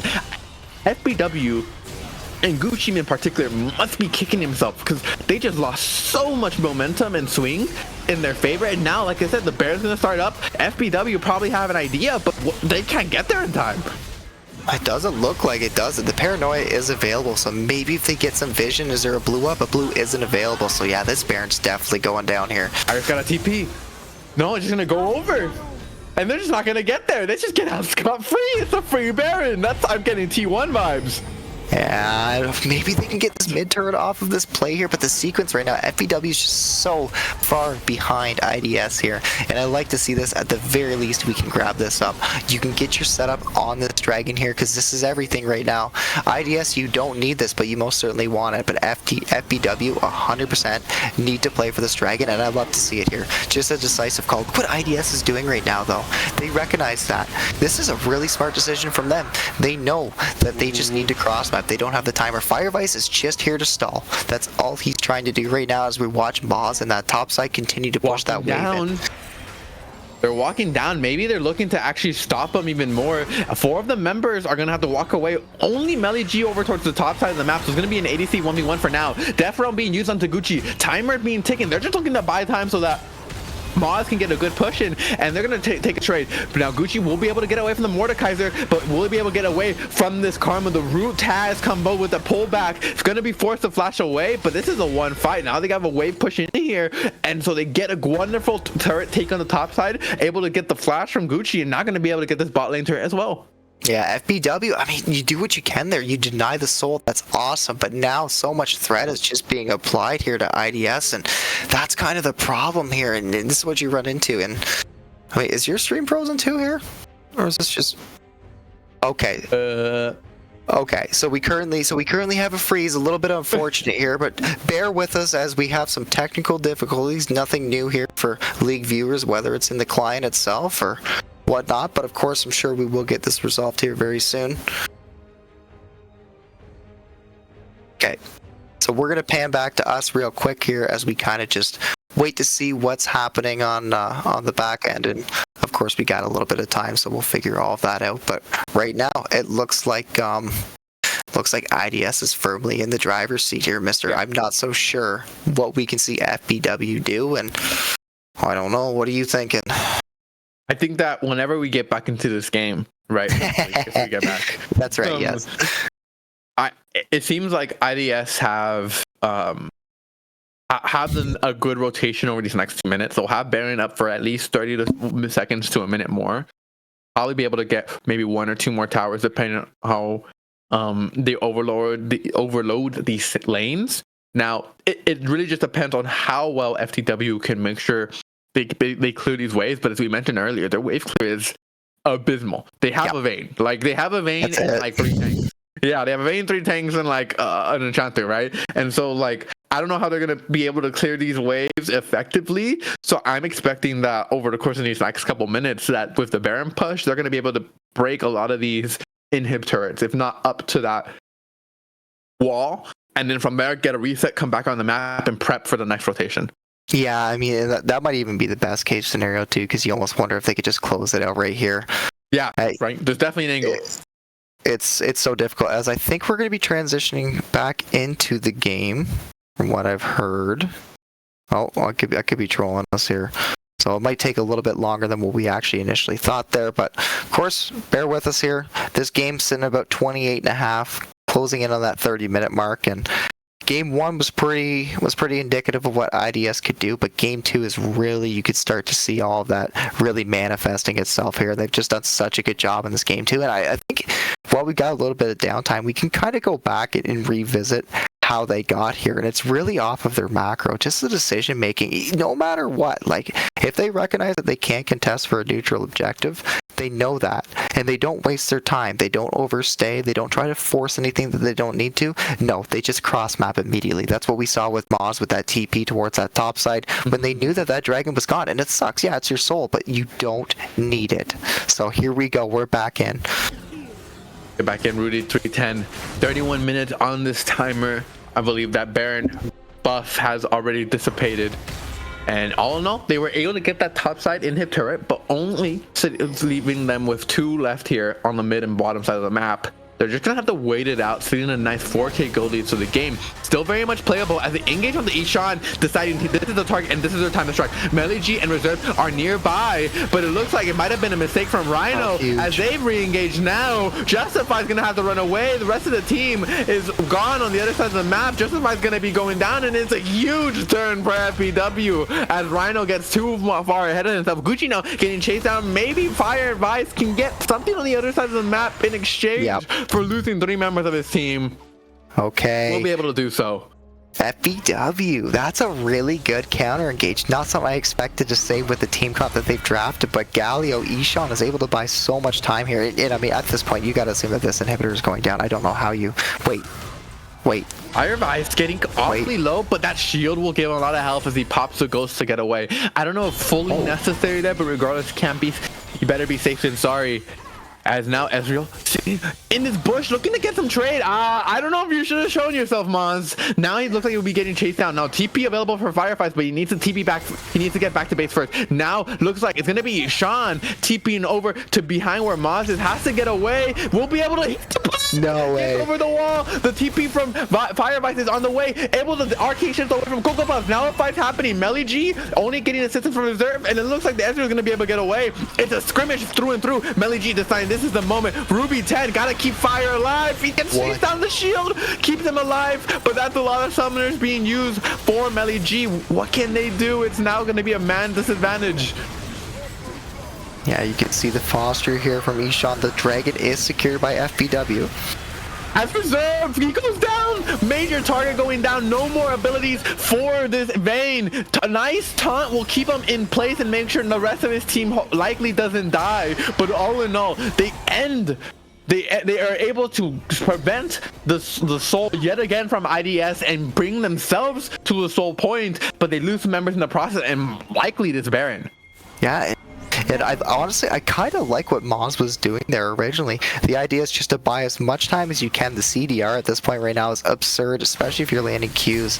That arcane shift on that Ezreal is just up every 5 to 6 seconds, so he buys so much time in the process. Unfortunately, Fire goes down by a bit of an overextension there, but at the end of the day, it seems like each time we see a fight, IDS is going to win out in the sequence here, and that's exactly what we're seeing right now. Is this Baron's going to be secured? FBW should be looking to fish, but I don't think they're going to find it.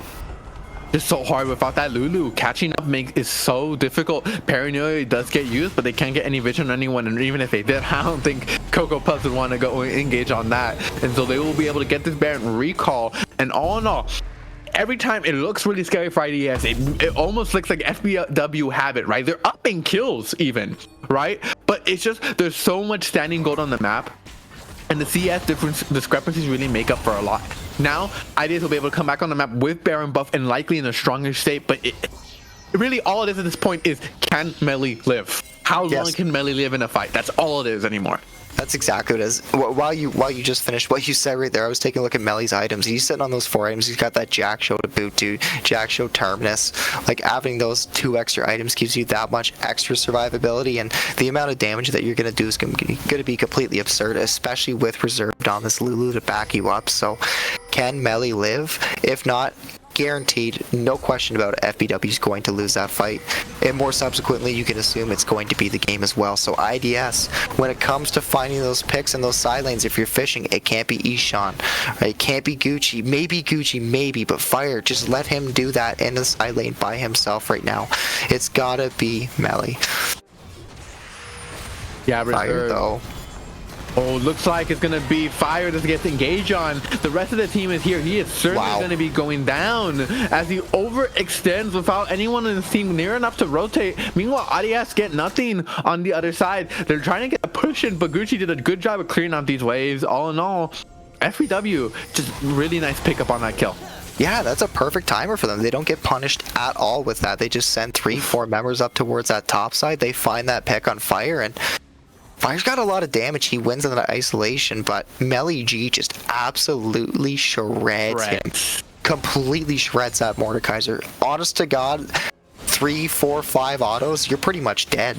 So how you handle Melee G right now, I don't know. Like, he's been able to get funneled in, and I don't know if we can, Observer Ice, if we can we get a quick gold toggle here? I'd love to be able to see that. Yeah, there you can already see he's closing in on 16k, so he's ahead of the Ezreal for sure. Obviously with that 10-2 scoreline, there's no doubt, but I was wondering how much ahead he was, and that 550 gold bounty is well deserved for him right now.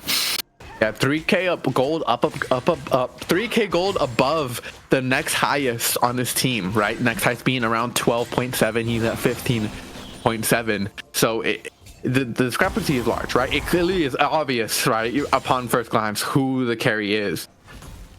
Honestly, IDS are, I think, coming to a head where their team comp faces a little bit of a problem of not having enough in lockdown for this Vayne. Like, if Mordekaiser ults this Vayne, he can live for a little bit, but I think he loses that at this point, right? I honestly don't think the Vayne with all the resources necessary will be able to will lose that. So it really just becomes a question of maybe Fire Vice takes away the Vayne long enough for the rest of his team to win the team fight without the Vayne, and boom, as soon as he dies and comes out, then the IDS can jump Melee. Well, that's right. I mean, IDS, you have a stat check team comp, that's great, but Melee G does not care one bit about that. It doesn't matter how many stats you try to check, he's going to shred through every single one of these members, and I like to see what IDS is doing, as this dragon is extremely important here, 20 seconds in, and of course you can see this side lane pressure being applied by Fire. Still 18 seconds, we do see the fish here though. Coco Puffs engaging, using the paranoia, trying to get to Ruddy, and they're just be able to get away. That's a lot of resources used by Melee G. Barrier gone, ultimate gone, and it's a fast cooldown, but that timer matters. Meanwhile, on the top side of the fight, Fire Vice will get this inhibitor. So he has TP available, and he can TP to the fight. Look, Galio just back. Yeah, it's going to be TP for TP. Galio is going to be there. Can they win the 1v1? Looks like they want to start this Drake, but no, FBW is too split. They can't make a decision. No, they can't here, and IDS is doing such a good job as a backline to flip. The smite gets taken by FBW. They get the soul, but at what cost is the game over? But Fire is gonna be TP'd to cut off the escape. They gotta turn around. They gotta make a fight. It's your last stand, Melly. As the Ornhorn gets called in, Justify gets sent away. But there's too many targets from too many angles. Melly, you can't dodge it all. Wonderful knock up onto two members. Goosey's gonna be able to flash away, but Melly is certainly gonna go down to the ground as the nice route there from Justify yet again will confirm it. They're going to keep on chasing here, but that's two key members of FBW dead and all 5 of IDS alive. I think this might be game. I don't know. It's got to be game at this point. You have all 5 members up right now and you're fishing. Of course, you don't have this wave in the bot side, but look at top right now. Those Nexus turrets are starting to be pressured. Of course, you can see Rhino moving in, just trying to zone the enemies away with Justify, waiting for this next mid wave to crash. And we've got 25-second death timer on Melly. Cocoa Pops, though, crucially, is up. All the damage. Oh, he's dead. Running gets caught by the Orn. Meanwhile, on the other side, it's going to be Justify trying to get away. Will be popped by Ishan. Now I think Rhino is up next, able to tag the cube, but he's able to get away. And IDS overstay. That's a 50-second cooldown timer on Justify as the Baron's about to come up and Melly's up as well.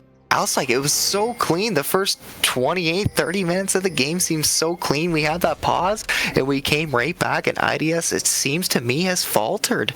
The gold lead, at this point, it doesn't matter. It's 40 minutes in. It's completely irrelevant. It's all about these next fights here. And of course, we see this Baron being started up. Rhino is alive, but look at the HP on this Wukong. It's such a difficult steal. Yeah, this is gonna be. He gotta put on an incredible performance to get away. He has no flash. Honestly, I think it's just going over as Rhino maybe find the angle. No, it's gonna burn down too quickly as the Baron goes over to FBW. IDS have to recall, and now they are gonna be the ones on the defensive position. Luckily for them, though, a lot of these waves are really pushed in. Rhino gonna be dead for 50 seconds, but that might be just enough time for FBW to push in this final mid wave. Yeah, they can definitely start to siege here. The wave clear, you can see it coming through. Ezreal Qs will be connecting here very shortly, but FBW definitely in the driver's seat in a game that you and I both agreed was absolutely doomed. So they've done such a good job being able to get back into here. We could see this TP from Galio coming through here, matching 5. Lots of poke coming through here. The inhibitor's most certainly going down, and the game can be threatened here. Paranoia popped just for vision control. Ooh. Fire! Oh, he gets the death realm onto Cocoa Puff. Can he live it? No, he won't go down. The true sharp barrage does a lot of damage onto reserve. 2 low health bars here, but I don't know if it's enough. Justify does not get to pop the Zonias in time. And FBW have done it. 41-minute game. It's a comeback. Rhino's back up on the map, but it's not going to be enough. 3-man knockup. Can they do it? It's going to be Maz versus the world. Dodges away from the Ornhorn, but no, Galio's just... that FBW even up this series 1-1 as a shutdown in the end will not matter. FBW IDS are tied here in this best of 3. There is no way. Brother, would you believe me if I told you I was prepping my bed?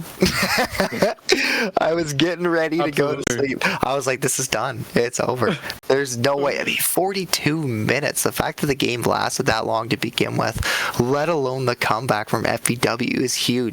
And obviously we know who's the MVP for that game for FBW, without a doubt, Melly G. And hands down, he pulled off exactly what we needed him to do. And you and I saw the angle in the draft for the Vayne, for the Lulu. They pulled it out. Early game looked absolutely horrible. Looked miserable. I could not imagine playing. At one point, you're down 30 CS. It's probably 9-10 minutes in the game. That sucks, man. But when you get team fights like that, consistently over and over and over again, you find those kills, you get those 4 items on that Vayne. I don't know how you deal with it. And honestly, the thing I really want to highlight here is IDS looked great in game 1, they looked great in game 2 up until 30 minutes, and then they faltered. They consistently time and time and time again, and it seemed like it was off that first initial engage looking for Ishan in that bot lane where they overextended. They couldn't find the kill. They got cleaned up, and from there it was done. It's such a weird game.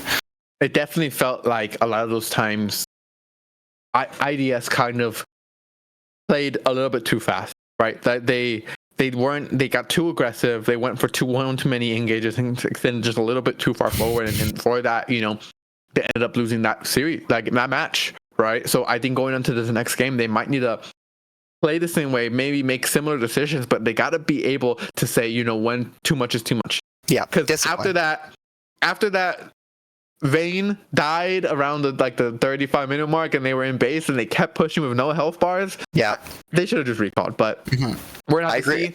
I agree. We're gonna have to see what goes on in this third game as we go to a little bit of break before the next draft. Please do not go anywhere. We got to see what happens in this final series, final match. We will see you soon.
We're back. You ready to go? Welcome back to game 3, the final game of the night here. IDS versus FBW. 1-1. Bans are gonna be coming out, probably the same kind of bans. And I gotta say, Kirk, what are we looking for here in this draft? IDS coming off of a loss. FBW must be feeling pretty good after that comeback. So, what do you think their direction for the draft is gonna be? It's a good question. I was wondering if the Jinx would be left up. FBW is going to take that right away because, of course, now we have that side swap. So IDS going to be on that blue. We'll see what champion they prioritize for themselves for this B1. But what I'm hoping to see from them in this game number 3 here is a bit more scaling.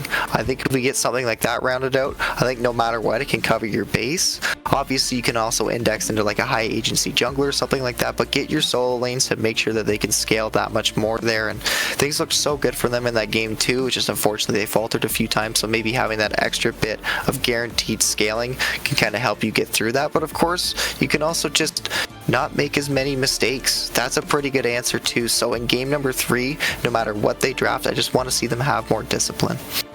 Yeah, IDS are gonna opt in, to ban that Galio this time. Do not want to play against it anymore. Meanwhile, FBW gonna keep getting rid of that Xayah. So balls in IDS's court. You know, what do they want to do? Now they are gonna be on the blue side this time. IDS had to play red 2 times in a row. Right. So now it's going to be their time to get first pick and see what they want to prioritize. Now, Varus has been something we saw get banned, and Aurora looks like it's going to be their first pick, something that FBW had banned a couple times, probably something that Justify is comfortable with playing. Well, I like it as the first pick. Honestly, you can go top, you can go mid. It's very varied. It's a bit of a denial too, because if I'm not mistaken, we've seen quite a bit of Aurora on the side of FBW as well there. So it looks like to me they're pretty comfortable that Aurora is going to be going in that mid lane. I think that's a pretty good answer, although I have seen Aurora go towards that top side. You can even opt in to take something like the Grasp depending on what matchup you go into, but more than likely we're going to be seeing that Aurora and that Syndra in that mid lane. But pretty interesting B1. R1 makes sense to me, pretty stock standard control mage. Now how do you round out your R2 here? Probably something like a jungler. I'm hoping to see something more high agency. It looks like the priority is going to be put so much on this Lulu. Okay, so IDS, how do you answer this now? This is Lulu once again. Interesting. FBW opting into the blind support. Now this is something you don't usually see. I wonder what they're thinking for the ADC. They might even be considering Vayne still.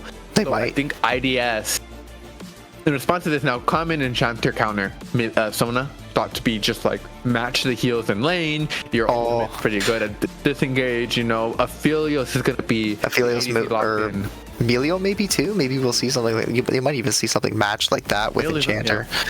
You might see Thresh. I'd also like to see a Nautilus even. Like honestly, I think really? that I just got an Ornn. All right, awesome.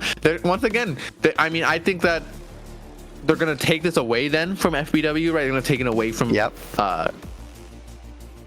all Gucci. So I like it. I think it's good. I want to see what all Gucci plays into it. But yeah, I think it's a good play here from IDS.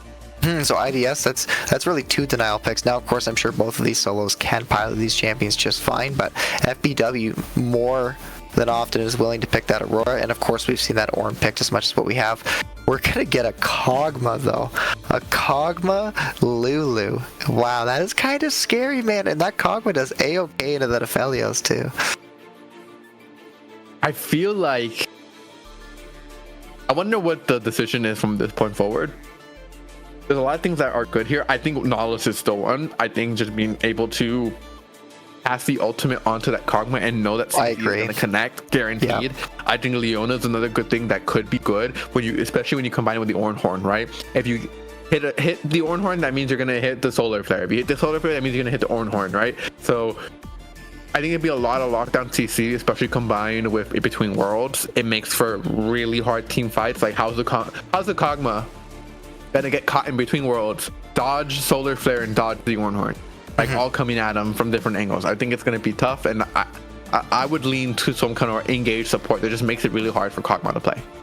I agree with that 100% here at this point right now. You want to make sure that this Kog'Maw is going to be going down. So what kind of style of support do you pick? I agree. Something like an Engage, of course. We can see that Leona already being taken away. I wouldn't be surprised to see that Nautilus also be gone.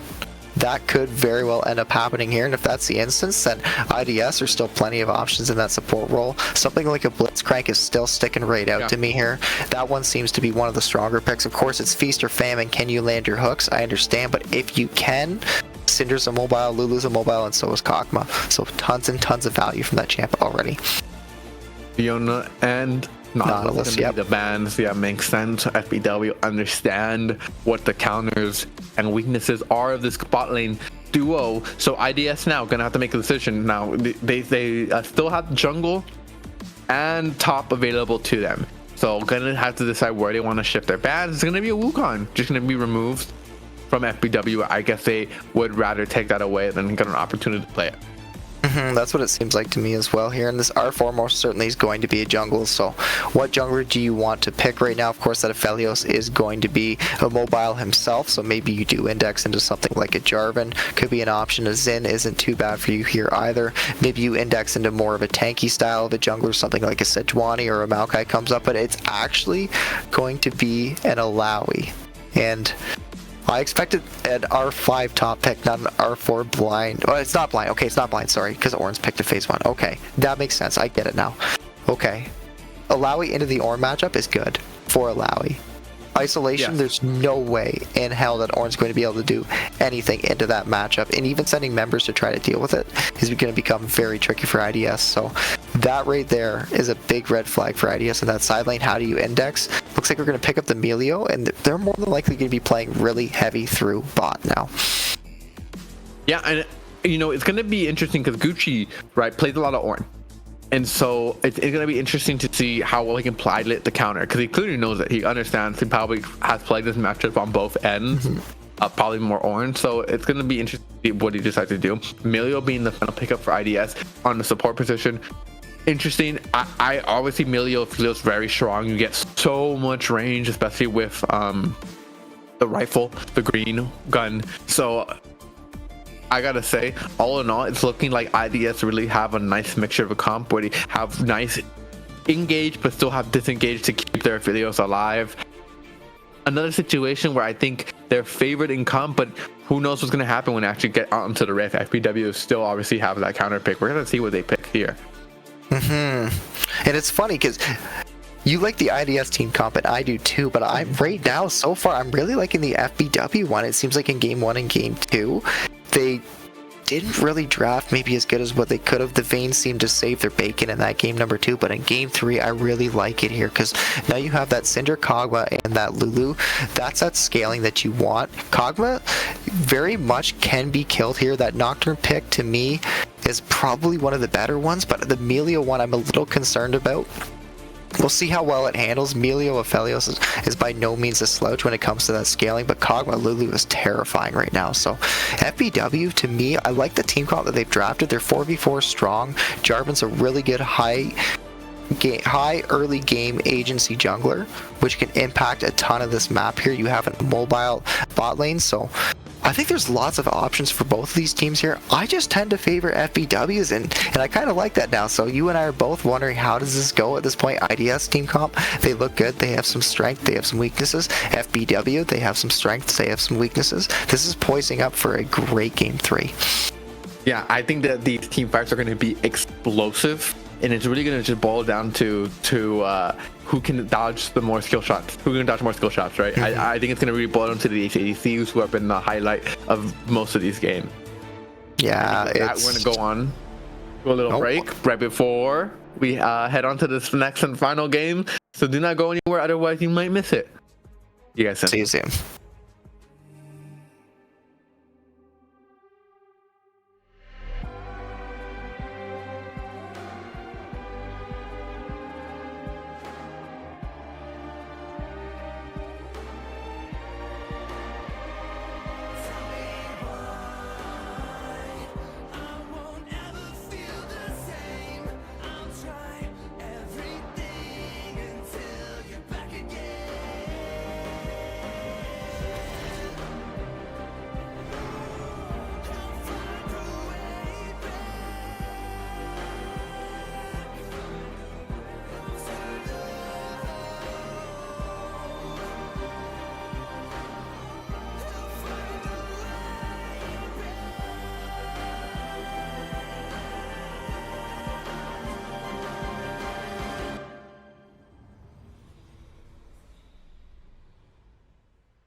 Hello and welcome to game 3 in this best of 3, the last one here between IDS and FBW. Turk, how we feeling for this game? I'm feeling good. Honestly, I wonder how the players are feeling right now after all of that. That was a, 42-minute slugfest that just happened? No doubt that's a mental drain to move it in here for this game 3, of course. We don't see any level 1 shenanigans this time. Instead, it's just going to be your stock standard 5-point. Everybody's covering their bases. Nobody wants to be the reason why you lose this game. I think it's very clear to see. And at this point right now, it's not a best of 3. It's just a best of 1. Who ends up pulling it off? It's anybody's guess right now with both of the games that we've seen here. IDS certainly looking like the stronger team, but having many falters towards the latter portion of that last game there kind of makes me wonder how they're going to adapt for this game 3. Yeah, I gotta say, going into this game, FBW, Melly G in particular, must be feeling a lot of pressure to perform, because I think he's once again being presented in a scenario where he needs to be ready for his team. Now, I think there is more agency in the champions that FBW chose for their mid laner and jungler in particular, but at the end of the day, in these later team fights, it's going to be him that the eyes are going to be on. So FBW have the win behind their wings, and they started off, they're like the underdogs here, but I'm feeling very hopeful for them as a team, and I'm sure they're feeling hopeful as well. Honestly, so am I too. I think they performed very well in that game too, given the circumstances. At 28 minutes, it feels so doomed, but before you know it, we have that pause. We come back a few minutes later, and they just absolutely run house after that. And Melly G, Reserve getting a bit of damage, but nothing new up top side, is there? No, they're just gonna have to, keep on farming with each other. That's the third Ornn in this entire series. There's been an Ornn in every game. Clearly showing how strong that champion is. So I think we're just gonna get another slugfest in the top side of the map. It's just gonna boil down to what these younglings can do and where they want to put their focus on, which should be these bot lanes. Rhino is gonna be on the Nocturne this game instead of Cocoa Puffs. So we're gonna have to see if Rhino can put on like Cocoa Puffs cosplay or do better. As wow, Justify, nice flash, will keep himself alive. Cocoa Puffs with that nice timing, clearing out his red side, finding the angle for the mid lane gank, taking away the flash, and will be running on over towards his bot side. Really nicely done. Yeah, you lose no time at all as Cocoa Puffs with that gank. If that scatter of the week from Ishan landed, that was 100% that first blood. And Justify, he gets away basically scot-free. Unfortunately, he burns his flash, so the repeat gank threat is definitely there, but you should absolutely be dead off that scenario right there. And it's very fortunate that you live. You're able to burn your TP, get back onto the map here, and really start to accrue, which right now, unfortunately for you, is a bit of a CS deficit here. So yeah, you'll catch that wave. Definitely by no means the end of the world there, but that's a really clean gank coming in from Cocoa Puffs, and that's what you need to see on the Jarvan. Uh-oh. I don't like this one bit.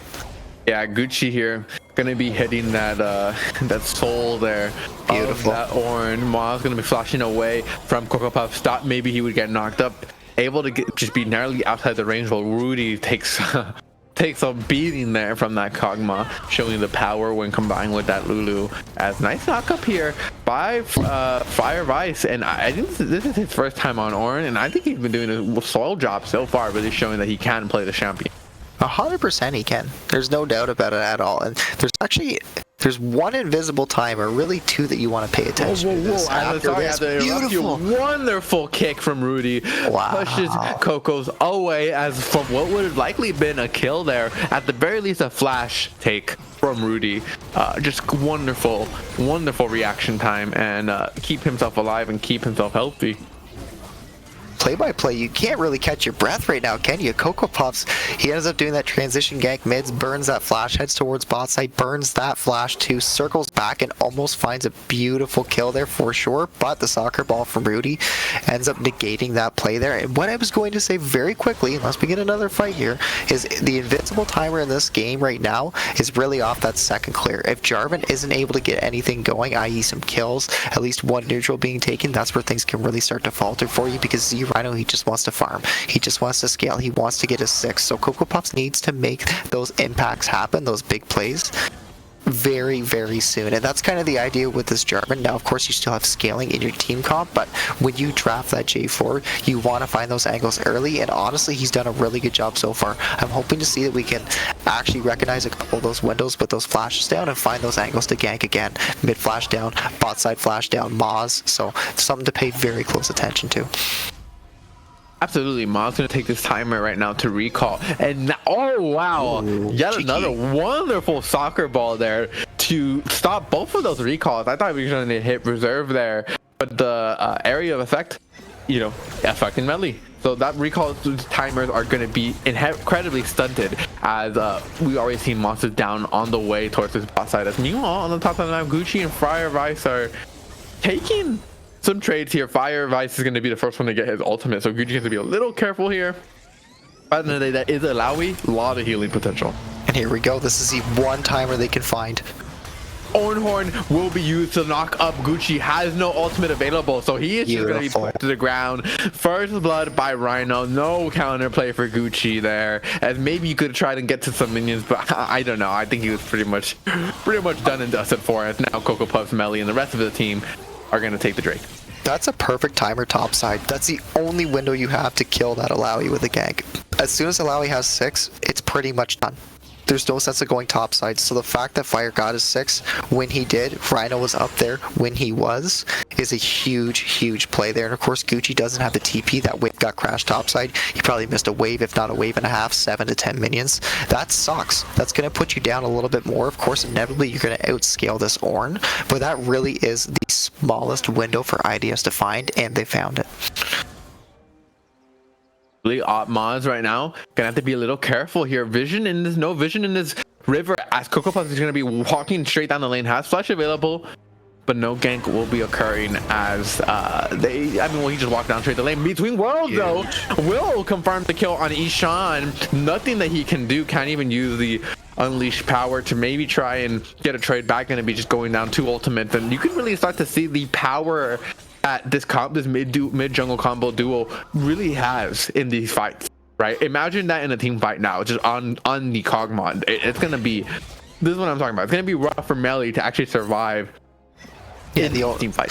The onus is going to be on reserved 100% to keep whoever gets ulted. I agree, more than likely Melly alive, but if you can't, there's no doubt about it. You're going to start losing fights consistently, and that first Nocturne are so important that you get that off and you make it successful. Was once again just that there. So that was a good collapse from Rhino to be able to find that justify. They just pulled trigger. They were really decisive, and Ishan, he didn't even burn his flash. That's how fast that happened.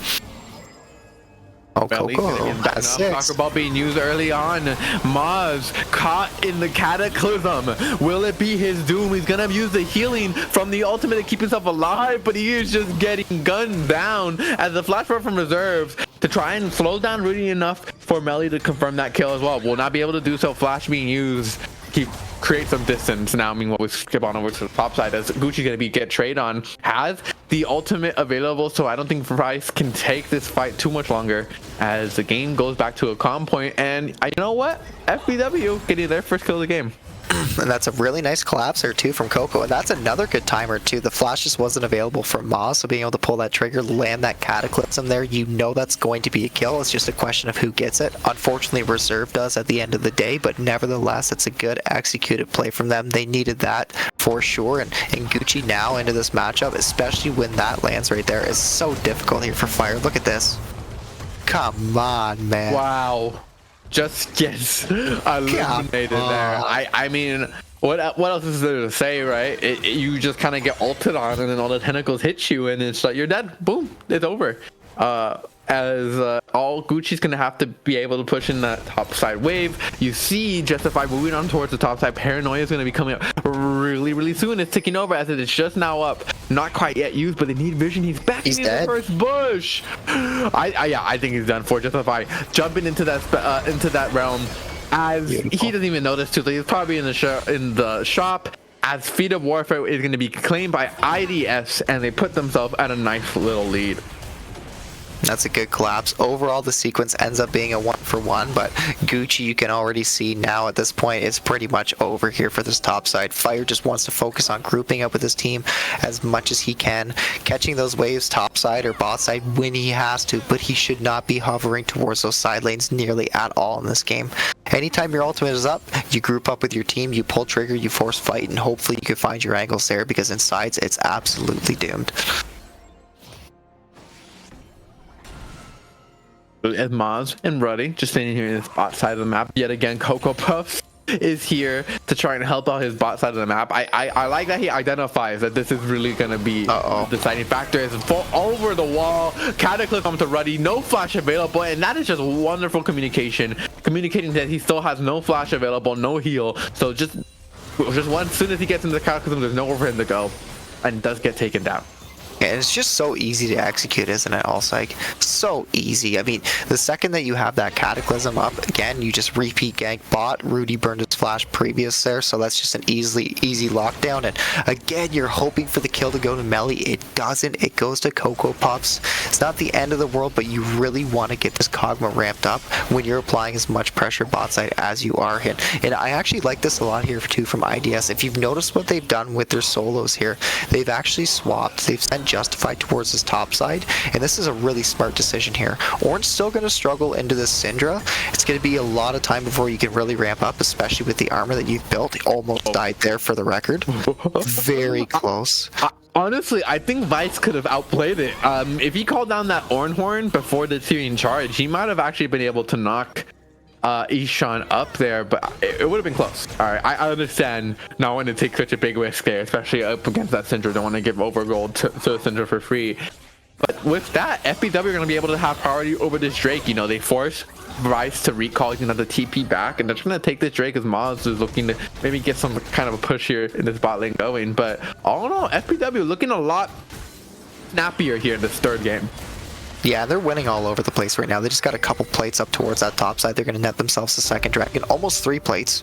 So at this point right now, they're definitely looking stronger in terms of the overall game state. Of course, the gold's still dead even, kills dead even, but those 2 dragons really start to add that much more value with this team comp, and you just want to group up and fight with your FBW. You can keep this Alawi up towards that top side, and the pressure that champion can apply is going to be absurd, but FBW really needs to focus on getting the proper lane set up here. They need to get Syndra matching Justify right now.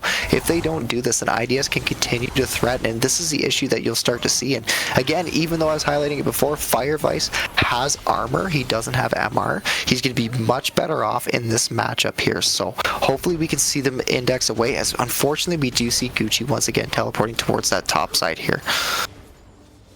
Yeah, Gucci probably just going to opt into taking this lane. Maybe they think that it's less important for team fights that Vice be in the mid versus Justify being in mid, right? Because you have Justify in the mid, it makes them a lot easier for him to rotate down towards Dragon, just towards the bot side of the map in general. Having him on the top side, I mean, it's fine, he has TP currently, but the movement he uses that, he's going to be much less accessible. But right now, it's going to be Rhino who is trying to get on top of Ishan. He's able to flash away from the Ornhard knockup, going to keep him alive. Cataclysm available for Cocoa Puff, but not going to push their lead any longer.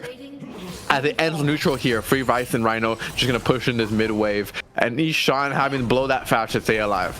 Yeah, he lives another day, but unfortunately for him, I was wondering if Justify was gonna look for some sort of a flank there. Looks like he's just gonna respond to that top wave being pushed in here, as we see bot side just continuous trading here. CS dead even, of course. Look at that, just bit by bit, you can see the fishing, both hyperscaling ADCs. You wonder who's really going to come out ahead. FBW's have put a lot of pressure, applied a lot of force down towards that bot side, trying to get Melly G ahead, and unfortunately they haven't been able to net him quite that kill yet that they so much as want. But as time progresses, of course, you're going to have those windows for both of these carries to really ramp things up with the front line that you've drafted here. So FBW, it's all about this Alawi. How you manage to apply that side pressure is crucial. And for IDS, if you can continue to get this lane assignment, it's exactly what you want. You can pull trigger when you have your paranoia. You can force those fights. They've done a really good job of that here so far, and I really got to hand it to both teams. This is an exciting game 3, but there's some clear win cons drawn in these sands right now, Allpsych.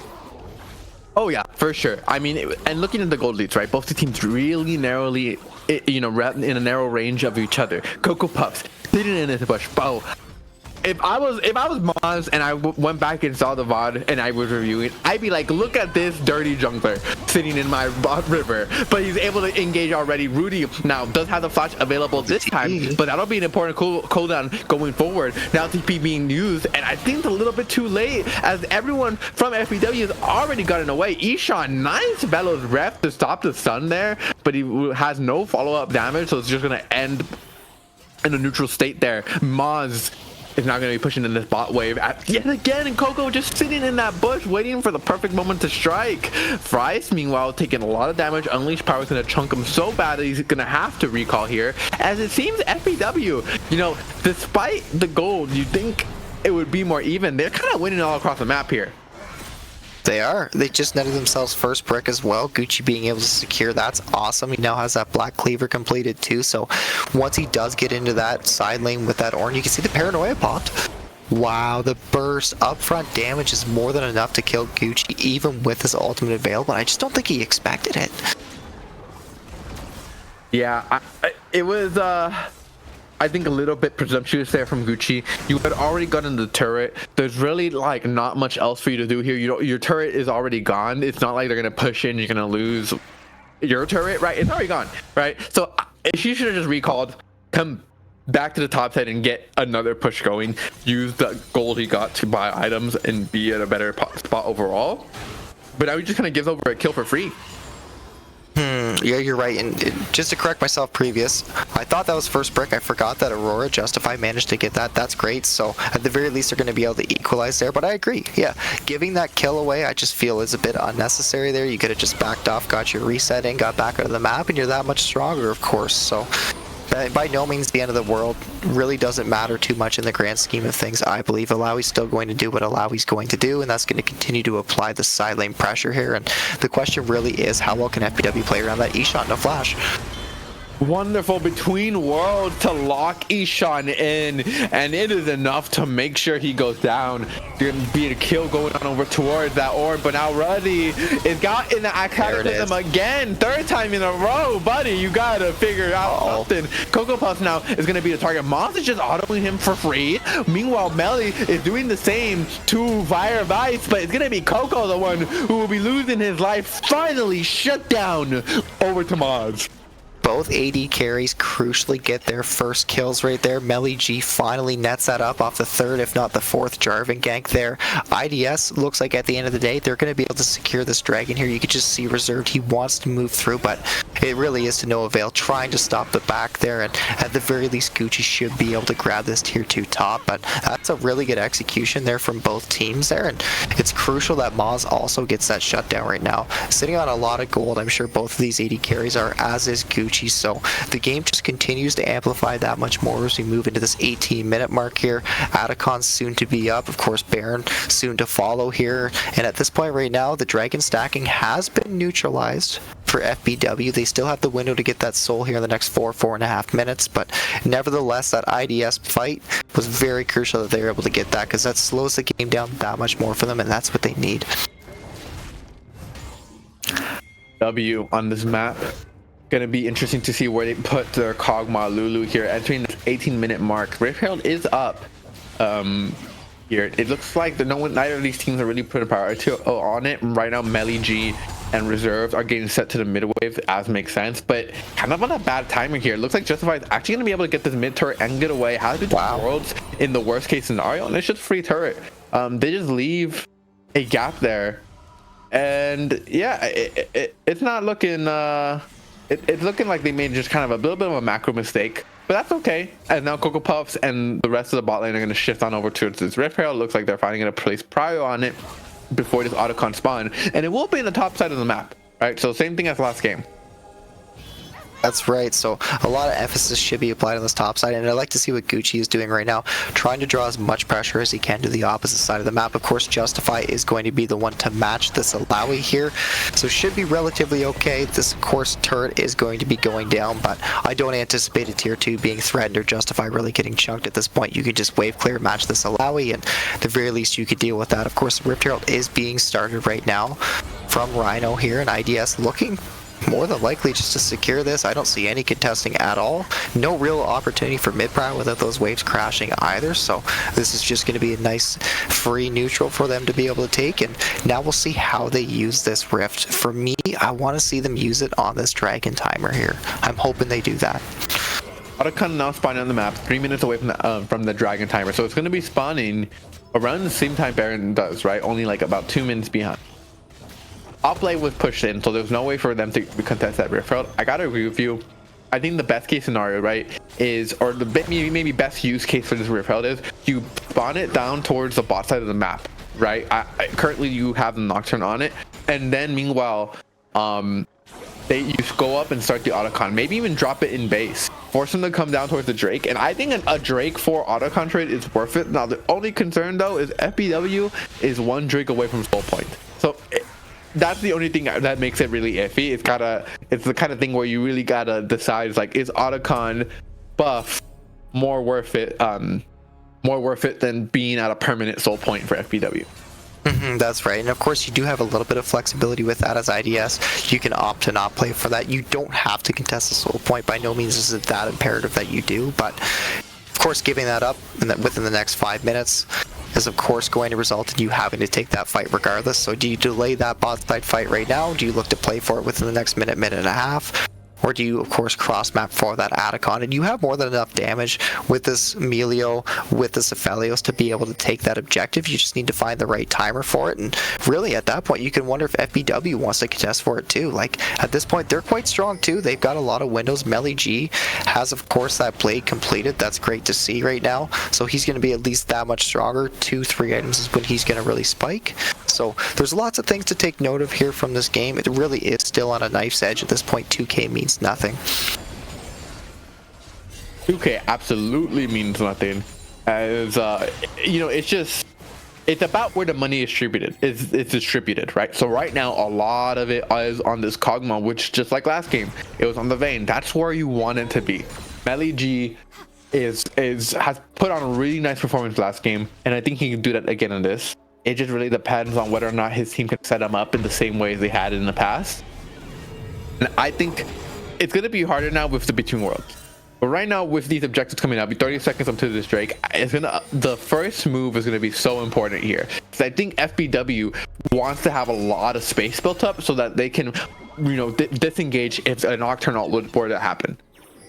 Melly G's got to stay alive for these fights. You want Ishan there as well. It's crucial that you have your Syndra alive, but without a Kog'Maw, it feels damn near doomed. Your 4v4 is strong, but you really need Gucci to be able to apply that side pressure, make sure that Melly stays alive in these fights, and it really is all about peeling for that Kog'Maw. And right now we can see both teams just continuing to jockey around this dragon. Of course, right now IDS is fully indexing into this. No mid priority at all. So FBW recognizing this wisely, I believe here, this should be a free mid turret for them to be able to grab. And of course, IDS kind of caught with their pants down here. Yeah, IDS slow on the uptake here and uncharacteristic, not really like them. They usually are the first and quick to respond to these attacks, and right now, here we go. Great angle on all the ultimates, on all the important targets. Kog'Maw is blown up. They get the therapy, but hold on. Gucci now is popping up. He gets the triple. It looked great for IDS, but it's Gucci who turns it around. Oh my goodness, what is going on? It was so good until it wasn't. How did Gucci first off win that, let alone turn that, man? Absolutely absurd. Crazy. And honestly, it is. I just recognize this right now, too. It's off the back of no heel cut. That's exactly what it is. I didn't recognize that. I just want to point that out. That was our observers. I feel like I felt guilty for taking the credit. There's no heel cut. How do you deal with that Alawi? The answer is you don't. That's 3 kills netted over to the side of Gucci, and normally he's that much stronger in that split push, but when he groups up and forces fights like that, it's huge. Of course, right now, we do see the TP behind. Pay attention to that. It's gonna Rudy, be though. They are gonna see that, but Rudy's Oh, gonna no. go down before that TP can actually arrive. Justify no between worlds, so he's gonna have to use basic abilities to try and get a kill here. Ishan is the first one to go down. Nice reset on the hop. As he able to get away, Maz has to kite out the damage. What? Has the purple gun to maybe get some CC down, but Gucci is just too strong. He has 2 items and he is unstoppable as he gets yet another kill, and they are okay with this outcome. Justify trades with the mid laner, but goes down anyway. Ice, hit us with a quick gold toggle, please. I gotta see Alawi gold. If we can, I gotta see the Alawi gold right now. How much he's sitting on, and it is absurd. 4K, 4K gold. Oh my god, what a freak! Oh my goodness, this sequence has been unreal from FBW, and it blew wide open. You were so right. IDS, that engage looked so clean from them, didn't it? It was like the best picture perfect engage, and Gucci said no. Just turned it right around, and IDS pushing mid. At least they're able to get a little bit of something here, but FBW in a great spot right now. I mean, if you're a Kog'Maw in that, right, you're like, that's like the worst case scenario. Yeah. Right? You've got like everyone ulting on top of you. You can't move between worlds. You know, everyone, you can't even see who you're clicking on, right? But if you're not Sejuani, excuse me. If you're Alawi, now then that's the perfect scenario for you, because you just gotta start Wing people. It doesn't really matter who. You just gotta start getting those tentacle slams, and you'll heal and kill them. That's exactly what happened, wasn't it? I mean, at this point right now, having to be able to get that reset, Gucci is just so strong. Having spent that 4K now, he's sitting on those 3 items right here. This Baron's being started here. Justify on the flank. Battle line's being drawn. Everybody's going to use that Ornhorn to push everyone off of it. Nice interrupt. Justify onto the Kog'Maw, but they have false life. We're committing onto a team who doesn't care if they die. They're going to be able to eliminate Justify. Mons and Ruddy are too far away. Paranoia provides no value as they're going to keep on hitting this Baron. The range advantage is so evident right now with Ishan on that Syndra. Without Justify on that flank, and you like to see it. It's the right idea, but he just goes in too early, and unfortunately he's going to get collapsed on. It doesn't look like the Baron's going to be taken here. Backs are being stalled. Yeah, TP being summoned there by Cocoa Puffs is the first one into the map, withdrawn as well. Everyone else here still has false life, so they are okay to take trades. They gotta be careful not to use too many resources. IDS, they're trying to back off, trying to stall as much time as possible. If they can maybe wait out this buff, maybe they can actually get some solid kills and potentially the Baron. Well, right now there really isn't much to play through in this mid lane at all when it comes to the waves. It really is just jockeying around, trying to threaten something here. As we see Fire going back in. He's being a little bit over aggressive as he's gonna get chased down, able to nearly get away, but it makes Ruddy use everything he has as Mars. He tries to be the hero, but at the end of the day, you just alone the ADC. They chase down Rhino. They're on to Justify. Didn't he just come back? I feel like he died 3 times in a row, and they're just gonna force them all off as they start up the Baron yet again. IDS just seem like they don't know what to do. They just keep trying to match the fight, and all Gucci being grouped up burns his TP with all the gold that he got previous. It's just so ridiculously strong. And how do you match this at this point? I'm not sure you can. It's so difficult for IDS to be able to find these angles to get these fights here. Justify, he is fishing, but I think he's just dead, man. He tried to be the savior, the prophet, the only remainder for IDS. Maybe try and steal that Baron, but he was not able to do so. Instantly gets CC'd and eliminated. Ishan and the rest of the FBW here are going to be able to run away, use that Baron recall to get back onto the map as this Drake spawn in, and that's going to be Soul Point. That was probably a 3-minute sequence by the time everything is all said and done. Such a long just grouped up set of plays. It's honestly ridiculous there. Now we're back on the map with no time to catch our breaths. Fire is topside right now with no teleports, so that to me just says IDS is more than willing to just concede this here. That's what it seems like to me. Of course, we do see all Gucci pushing this mid lane right now. Does have level 16, 3 points in ult. How you match this, man, I don't know right now. The option to swing bot side for FBW is there as well, and they're looking so strong in the game 3. Yeah, FBW just have ramped up so much over the course of the series. from seeming like the clear underdogs in game 1 to on a much more even footing in game 2, and now in game 3 they looks like they were the ones who were destined to win from the beginning. You know, coming back here, IDS are definitely feeling the pressure, and I think the limits of their team comp are really being tested because they gotta be able to reach this key target in this Kog'Maw still. The Kog'Maw is still incredibly strong, but now with the addition of this Alawi, it makes almost like every team fight feel like a lose-lose scenario. Either you kill the Kog'Maw, but Alawi kills you, or you kill Alawi and Kog'Maw kills you. There's so many threats as we do see the paranoia popped. Wonderful engage yet again with the paranoia in between worlds. They're able to instantly eliminate Ishan, and now they're looking to get reserved as well. Has a quadra kill, wants the penta. Gucci, will he let him have it? He will not. He ends it right now, but now it's a 3v1, and he does not have enough health as IDS ace FBW, and they keep themselves kicking. You give IDS an inch and they'll take a mile, and how they clean that up, I don't know. It's just such a perfect flank from Rhino, justified to be able to get in there, layer their ults together. The paranoia causes so much confusion. Fire Vice burns the Ornhorn, lands that on those 3 members, pushing things up here. And of course, with all these death timers right now, this isn't the game, but this is probably this inhibitor going down, and IDS has done such a good job of being able to bounce back. You hype up one team and then you hype up the other, and it's such a good series. Chaos and strife fill the rift right here as IDS pull out a winning team fight out of there. I don't know how to where, probably a word I can't say on a stream. Oh, yeah, I know where. I mean, IDS, that was a really nicely done angle, right? So Gucci was there towards the bot side of the map, right? He couldn't respawn towards that fight enough, so it was really just the engage from before minus Gucci, right? Which is exactly what they needed. They needed to find an angle to take this fight where Gucci couldn't have any sort of hand to play, and even though he prevents Maz from his pentakill, which would have been amazing, right? Really cool to see, he's still all short of saving his team in the way they wanted to. So now they're gonna lose that inhibitor turret. They're gonna be maybe able to get some of these waves kind of pushed into their side, but all in all, they're still in the driver's seat.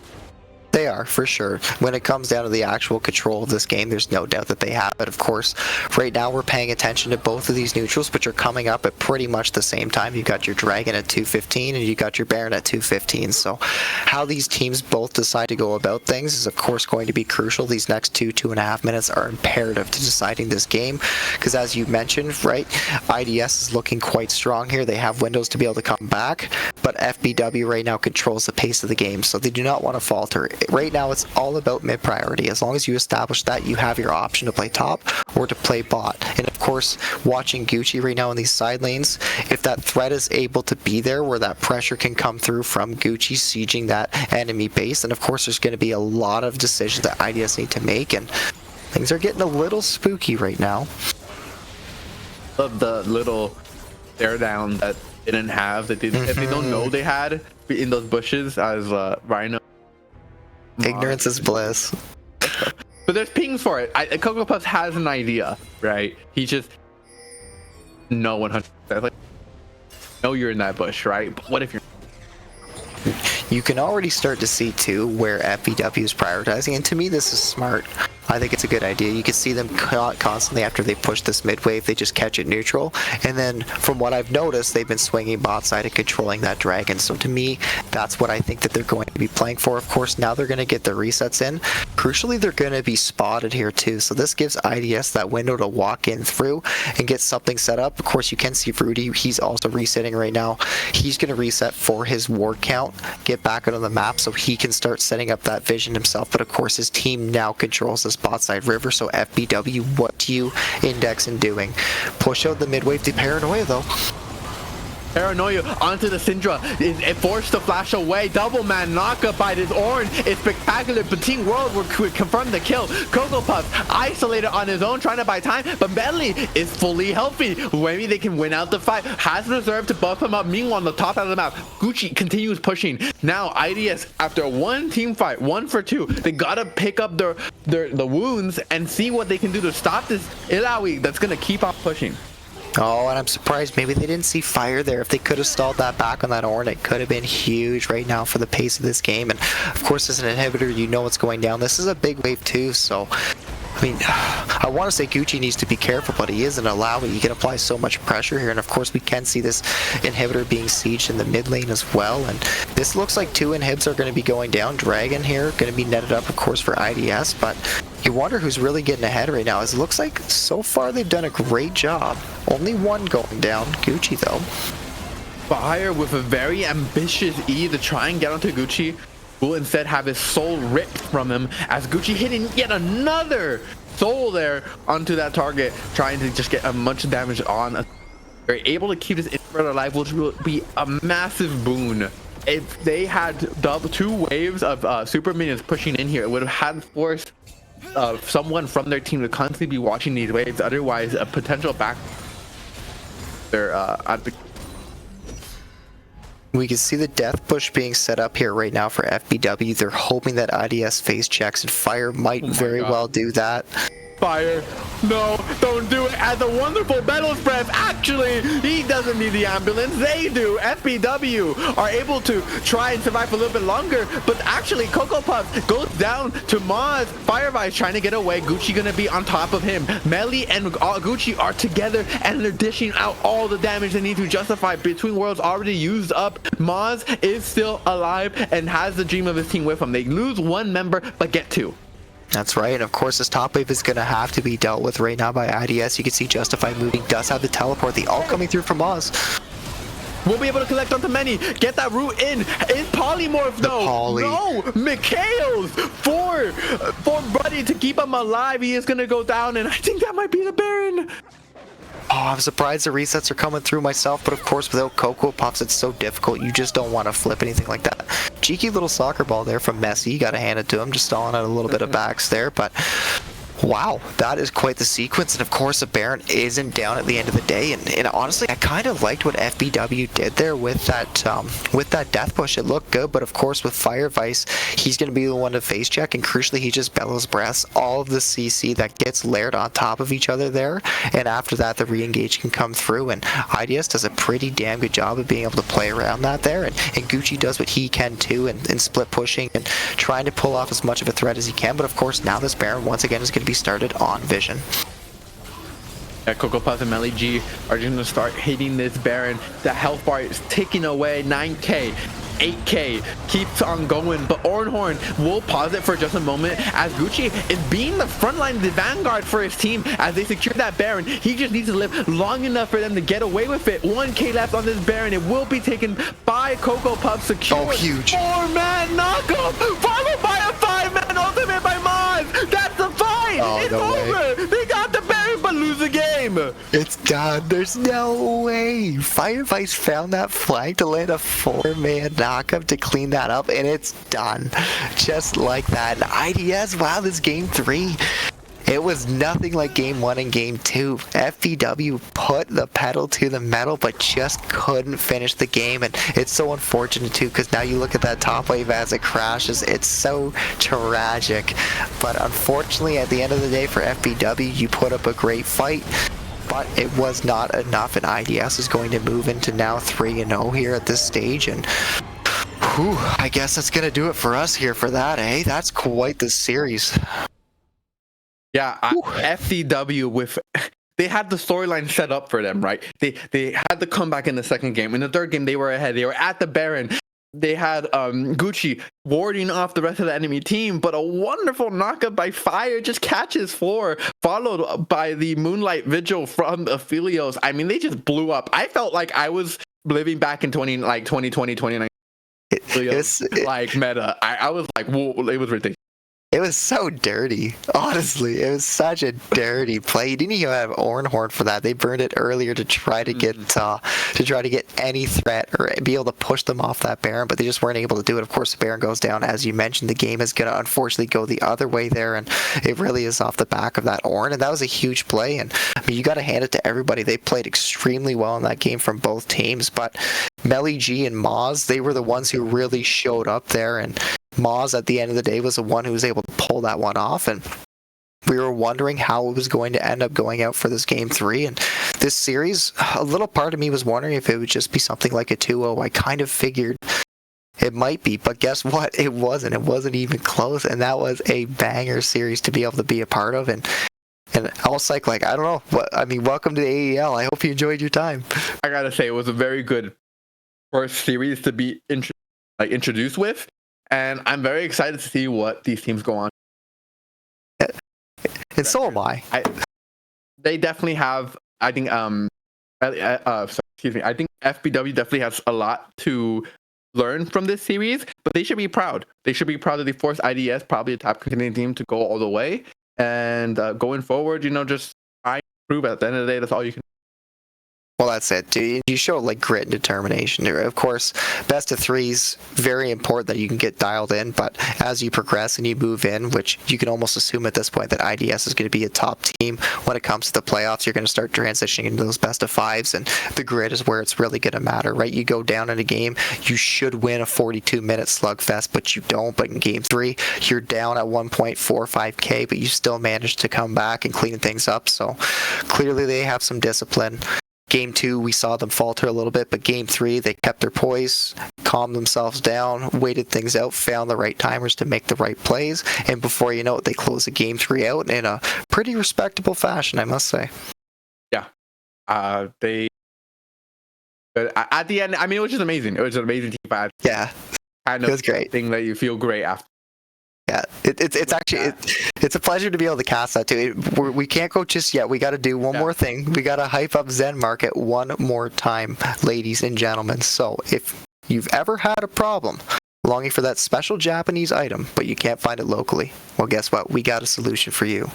Zen Market is your one-stop solution for buying products directly from Japan. They'll help you buy items from over 10,000 shops in Japan, as well as place bids on auctions on your behalf. So they'll even consolidate all your items safely into one box and can ship internationally. They provide excellent service customer-wide in 19 languages, which is why Zen Market is trusted by over 2 million users worldwide. So check the panel below the stream or click the link in the chat to try them out now. If you sign up with promo code Aegis, you'll get 1,000 yen off your first international shipping fee.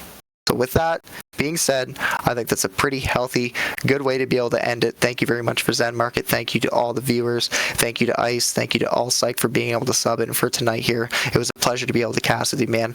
Like you said, welcome to AEL. It was fun. So I'm sure everybody had a good time. Thank you very much. And of course, kudos to the players. You all played great. So it's always a pleasure to be able to cast a series like this when you might expect something like a 2-0, but it turns out to be an absolute banger. So it's fun on everybody's behalf. So once again, thank you all for tuning in.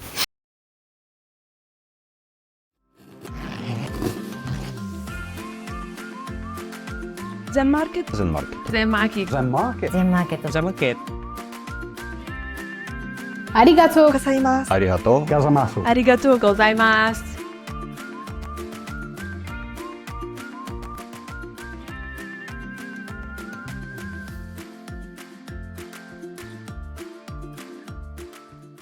It's gone tomorrow. Won't the waves crash on? Is it selfish that I'm happy as we pass the setting sun? Someday I'll be overcast, but you won't.